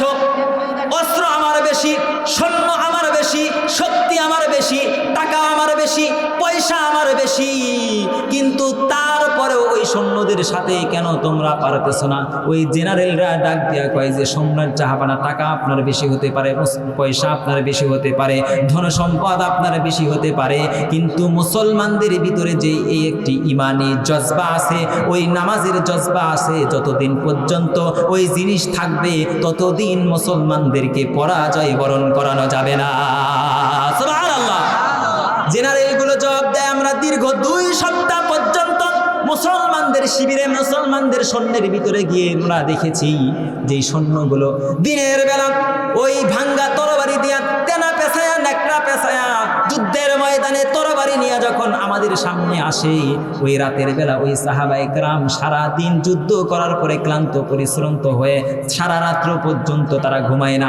সারা পৃথিবীর সমস্ত মানুষেরা যখন ঘুমায়া যায়, ওই আল্লাহর নবীর সাহাবায়ে কেরাম গভীর রাত্রিবেলা ঠান্ডা পানি দিয়ে উজু করে 2 রাকাত নামাজ পড়ে, নামাজ পড়ার পরে 2 হাত উত্তোলন করে আল্লাহর কাছে দোয়া করে, আল্লাহ নামাজ পড়লাম, নামাজের উসিলায় আমাদেরকে যুদ্ধে বিজয় দান করো। নামাজ পড়ে সাহাবায়ে কেরাম যখন সকালবেলা যুদ্ধের ময়দানে যায়, আপনার সৈন্যবাহিনী তরবারি বাহির করার আগেই যুদ্ধের ময়দান থেকে পালায়া যায়। সুবহানাল্লাহ। মুসলমানদের নামাজের শক্তি, নামাজের মাধ্যমে সকল জিহাদ পরিচালনা করেছেন, সকল সমস্যার সমাধান দিয়েছেন নামাজের মাধ্যমে। চিল্লায় বলি সুবহানাল্লাহ। একটা কথা বলেছেন, আর একটা কথা, আল্লাহ যেখানেই নামাজের কথা বলেছেন, রসুল যেখানেই হাদিসের বাক্যের ভিতরে নামাজের কথা বলেছেন, সবগুলো জায়গাতে বলেছেন আকিমিস সালাহ, আকিমুস সালাহ। কোথাও বলে নাই, জাকাতের ক্ষেত্রে বলেছেন আদাউ জাকা, জাকাত আদায় করো। সবগুলো ইবাদতের ক্ষেত্রে বলেছে আদাউন শব্দটা, আদায় করো। কিন্তু এক নামাজের ক্ষেত্রে আল্লাহ পাক রব্বুল আলামিন বলেন আকিমিস সালাহ, নামাজ প্রতিষ্ঠা করো, সালাত প্রতিষ্ঠা করো। নামাজ পড়তে বলে নাই, আদায় করতে বলে নাই, আল্লাহ প্রতিষ্ঠা করতে বলেছেন। আদায় করা, পড়া আর কায়েম করার মধ্যে পার্থক্য কি? মুফাসসিরিনে কেরাম তাফসীরের কিতাবের ভিতরে লিখেছে 3টা ব্যাখ্যা। এর মধ্যে 1 নাম্বার ব্যাখ্যা হচ্ছে, যে ব্যক্তি ওই যে বললাম আল্লাহকে রাজি এবং খুশি করার জন্য নামাজ আদায় করে। 2 নাম্বার হলো যারা নিজে নামাজ পড়ে এবং অন্যদেরকেও নামাজের প্রতি উৎসাহ দান করে, ওই ব্যক্তির নামাজটা হলো আকিমিস সালাহ, নামাজ প্রতিষ্ঠার অন্তর্ভুক্ত। সুবহানাল্লাহ। আমাদের সমাজে নামাজি ব্যক্তি আছে শতকরা 5% মানুষ নামাজ পড়ে। কথা সত্য না মিথ্যা? 5% মানুষ। এই 5% মানুষ যে নামাজ পড়ে, এই 5% মানুষের মধ্যে বেশিরভাগ মানুষই শুধু নামাজ পড়ে আর নামাজ আদায় করে, কিন্তু নামাজ প্রতিষ্ঠা করে না। নামাজ প্রতিষ্ঠার অর্থ হলো, বিশ্বনবী বলেন, নিজে নামাজ পড়া এবং পরিবার সকল সদস্যকে নামাজের প্রতি আহ্বান করা। এটা হলো নামাজের শিক্ষা, নামাজ প্রতিষ্ঠার অর্থ। কোরআনুল কারীমে আল্লাহ পাক রব্বুল আলামিন ইরশাদ করে দিলেন বিশ্বনবীকে, ওয়া উমুর আহলাকা বিসসালাতি ওয়াসতাবির আলাইহা লা নাসআলুকা রিজকা নাহনু নারযুকুকা ওয়াল আকিবাতু লিত্তাকওয়া। আল্লাহ রাব্বুল আলামিন বলেন, ও বিশ্বনবী, আপনি নিজে নামাজ পড়ুন, আপনি আপনার পরিবার পরিজনকে নামাজের নির্দেশ দেন, আর আপনি নিজেও নামাজের উপরে প্রতিষ্ঠিত থাকেন। আল্লাহ পাক রব্বুল আলামিন আপনার রিজিকের ভিতরে বরকত নাজিল করে দিবে। সুবহানাল্লাহ। তাহলে বিশ্বনবীকে পর্যন্ত আল্লাহ বলতেছেন আপনি আপনার পরিবারকে নামাজের নির্দেশ দেন এবং নিজেও নামাজ পড়ুন। তাহলে বোঝা গেল যে নিজে নামাজ পড়ে এবং তার ছেলেকে, তার মেয়েকে, তার প্রতিবেশীকে, তার দোকানদার ভাইকে, তার ব্যবসায়ী ভাইকে, তার কর্মচারীকে, তার অধীনস্থ ব্যক্তিদেরকে নামাজের প্রতি দাওয়াত দেয়, ওই ব্যক্তির নামাজটা হলো আকিমিস সালার অন্তর্ভুক্ত। আল্লাহ রাব্বুল আলামিন বলেন ওই ব্যক্তি নামাজ প্রতিষ্ঠা করার কারণে ওই সুবিশাল জান্নাতের মালিক হয়ে যাবে। সুবহানাল্লাহ। কিন্তু সমাজে দেখা যায়, আমার কিছু হাজী সাহেব, রাগ করেন না, কথার কথা বলতেছি, কিছু সংখ্যক হাজী সাহেবরা আছে, টাকা দিছে, আল্লাহ হজ করছে, হজ করে আসার পরে জাকাত অনেক টাকা দেয়, আসার পরে জাকাত দেওয়ার পরে এই কাঁধের ভিতরে একটা তসবি ঝুলায়া দোকান থেকে যখন বাইর হয়, ঘর থেকে যখন বাইর হয়, হাতে একটা তসবি নিয়ে সুবহানাল্লাহ সুবহানাল্লাহ আলহামদুলিল্লাহ আলহামদুলিল্লাহ জিকির করতে করতে ঘর থেকে বাহির হয়, জিকির করতে করতে দোকান থেকে বের হয়, জিকির করতে করতে ওই মাঠ থেকে বাহির হয়। কিন্তু ওই মুহূর্তে তার স্ত্রী স্টার জলসা আর জি বাংলার আখিরি মোনাজাত করে, সে তাকে নামাজের দাওয়াত দেয় না। কথা বলেন ঠিক কিনা?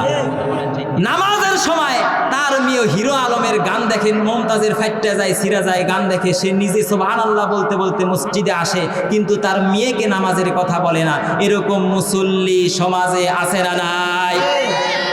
দোকান থেকে যখন বাহির হয়, দোকানের কর্মচারীকে বলে, ওই কুদ্দুস, সুন্দর করে দোকানটা দেখিস, মসজিদের মুয়াজ্জিন সাহেব আজান দিয়েছে, আগের কাতারে নামাজ ধরতে না পারলে আল্লাহ পাক বেশি সওয়াব দিবে না, তোরা দোকানটা ভালো করে দে, কাস্টমার জানি একটাও ছুটে না যায় রে, ভালো করে দোকানটা দেখিস। সে সুবহানাল্লাহ বলতে বলতে মসজিদে যায়, কর্মচারীকে নামাজের কথা বলে না। এরকম নামাজে আছে না নাই? ও মুসলমান, ভালো করে শুনে রাখুন, মসজিদের মুয়াজ্জিন সাহেব হাইয়া আলাস সালাহ বলার পরে আপনি আপনার ঘর থেকে বাহির হয়েছেন, দোকান থেকে বাহির হয়েছেন, শিক্ষা প্রতিষ্ঠান থেকে, ব্যবসা প্রতিষ্ঠান থেকে বের হয়েছেন, সুবহানাল্লাহ বলতে বলতে বের হয়েছেন, কিন্তু আপনার বোনকে নামাজের কথা বলেন নাই, আপনার সন্তানটা মোবাইল ফোনে গেমস খেলতেছে, তাকে আপনি নামাজের নির্দেশ দেন নাই, ওই কর্মচারীকে নামাজের নির্দেশ দেন নাই, ওই আপনার মেয়েকে নামাজের নির্দেশ দেন নাই। আপনি একা নামাজ পড়তে পড়তে পড়তে পড়তে কপালের সেজদার দাগ দিয়ে মসজিদের কোণার ভিতরে যায় যতই বলেন রব্বানা জলামনা রব্বানা জলামনা, আল্লাহ কয় বাটপার, কাজ হবে না, কাজ হবে না। কথা বলেন ঠিক কিনা? আপনাকে নিজেকে নামাজ পড়তে হবে, আপনার পরিবারের যারা নামাজ পড়েন, আপনার সন্তান, তাকেও মসজিদের মধ্যে নিয়ে যেতে হবে। বাবারে, আমি হজ করে এসেছি, আমাকে মানুষ কি বলবে, আসো, বেশি দিন এই পৃথিবী টিকবে না, আসো নামাজের জন্য। আপনার মেয়েকে নামাজের জন্য বলেন, আপনার বোনকে নামাজের কথা বলেন, আপনার দোকানের কর্মচারীদেরকে নামাজের কথা বলেন। সে নামাজ পড়ে যেই পরিমাণ সওয়াব পাবে, আল্লাহ পাক সম পরিমাণ সওয়াব আপনার আমল নামায় লিখে দিবে। সুবহানাল্লাহ। দ্বিতীয় নাম্বার আকিমিস সালার ব্যাখ্যা হলো, যারা সবার আগে আগে মসজিদের ভিতরে আসে, মসজিদের মুয়াজ্জিন সাহেব যখন হাইয়া আলাস সালাহ, এসো নামাজের জন্য, এসো কল্যাণের জন্য, সে দোকানে থাক, মাঠে থাক, ঘাটে থাক, কোনো অবস্থাতেই সেই ওই জায়গায় আর বসে থাকতে পারে না, দৌড় দিয়া মসজিদের ভিতরে আগের কাতারে যারা নামাজ আদায় করে তাদের নামাজ হলো আকিমিস সালাহ। সুবহানাল্লাহ। সমাজে অসংখ্য অগণিত মানুষ আছে, চাষতলের ভিতরে শরীরের চামড়া ঢিলে হয়ে গেছে, মাথার চুলগুলো পেকে গেছে, সব কিছু বৃদ্ধ বয়সে উপনীত হয়ে গেছে, দোকানের চাষতলের ভিতরে বসে থাকে। মসজিদের মুয়াজ্জিন সাহেব হাইয়া আলাস সালাহ বলে, তার কানের ভিতরে এই সংবাদটা পৌঁছায়, আসো নামাজের জন্য। ওই চাষা, ওই যুবক ওই গেমস থেকে, ওই দোকান থেকে উঠতে পারে না। এরকম যুবক, এরকম মুরব্বী আছে না নাই? বরং নামাজের সময় মুরব্বীর অন্য সময় যা পাওয়ার, অন্য ওই নামাজের সময় যদি কাস্টম দোকানদার একটু সাউন্ডটা কমায়া দেয়, আর খেপে দেয়, ওই তোর দোকানে কি ফ্রি ফ্রি ফ্রি আচ্ছা চা খাই রে, টাকা দিয়ে খাই না রে, আমার 3 ছেলে বিদেশ থাকে, এরকম লোক আছে না? আর তার গরম দেখায় কি, মসজিদে আসলে, মাহফিলে আসলে মুখই খোলে না, চাষতলে দেখলে তার গরম দেখে, কুদ্দুস তাড়াতাড়ি এই টেবিলে ময়লাকে, টেবিল মোস, তাড়াতাড়ি এই সব কিছু এইদিকে আন, চার কপাল ভালো করে, তার লিকার বাড়ায় একটা চা দে, ওই টেলিভিশন স্টার জলসার সাউন্ডটা একটু বাড়া, তাড়াতাড়ি বাড়া। সে এইভাবে পায়ের উপরে পা দিয়ে 1 কাপ চা খায় আর দেখে। আবার যদি নায়ক নায়িকা না আসে, কই এই কুদ্দুস এটা কে রে, কয়টা সাকিব খান, চিনেন না দাদা? কয় ও আমাদের সময় জসিমার ববিতা আর সাবানা ছিল, বুঝি না এখন। টেলিভিশনের আখিরি মোনাজাত পর্যন্ত সে দেখে, অথচ মসজিদের মুয়াজ্জিন সাহেব ডাক দেওয়ার সাথে সাথে সে আল্লাহর ডাকে সাড়া দিতে পারে না। কথা বলেন ঠিক কিনা? যদি কয় যুবক কয় চাচা ওই যে মসজিদের মুয়াজ্জিন সাহেব আজান দিয়ে ফেলেছে, আমরা তো যুবক মানুষ দুষ্টামি করি, কিন্তু আপনি তো কিছুদিন পরে ডেট ফেল হয়ে যাবেন, তাড়াতাড়ি মসজিদে যান। কই বেয়াদব, মুরব্বির মুখে মুখে কথা কস, তোর বাপের বিয়ে দেখছি আমি, মুরব্বির মুখে মুখে কথা কস। এরকম লোক আছে না নাই? কয় চাচা মুরব্বির বিয়ে দেখছেন ঠিক আছে, কিন্তু নামাজে পড়লেন না। কই বাতের ব্যথা, গ্যাস্ট্রিকের সমস্যা। নামাজের কথা বললে, ইবাদতের কথা বললে তার গ্যাস্ট্রিকের সমস্যা হয়, অথচ সারাটা দিন ওই সকাল 8টা থেকে টেলিভিশনের আখিরি মোনাজাত পর্যন্ত দেখে তার গ্যাস্ট্রিকের সমস্যা হয় না। আছে না নাই? মুসলমান, আমাকে মরতে হবে, আপনাকে মরতে হবে, আমার যুবক ভাইরা আমাকে মরতে হবে, আপনাকে মরতে হবে। আমার সম্মানিত মুরব্বীরা রাগ করবেন না, আমি বেদবি স্বরূপ কথা বলি নাই, শিক্ষার যা দেওয়ার জন্য আমি কথা বলেছি। আমার মা বোনরা, আমাকে আপনাকে মরতে হবে। ওই মরার আগে যদি আমরা নামাজটা ধরতে পারি, আল্লাহ পাক রব্বুল আলামিন বলেন সেই সুবিশাল জান্নাতের মালিকানা আমি রব্বুল আলামিন তোমাদেরকে বানায়া দিব। সুবহানাল্লাহ।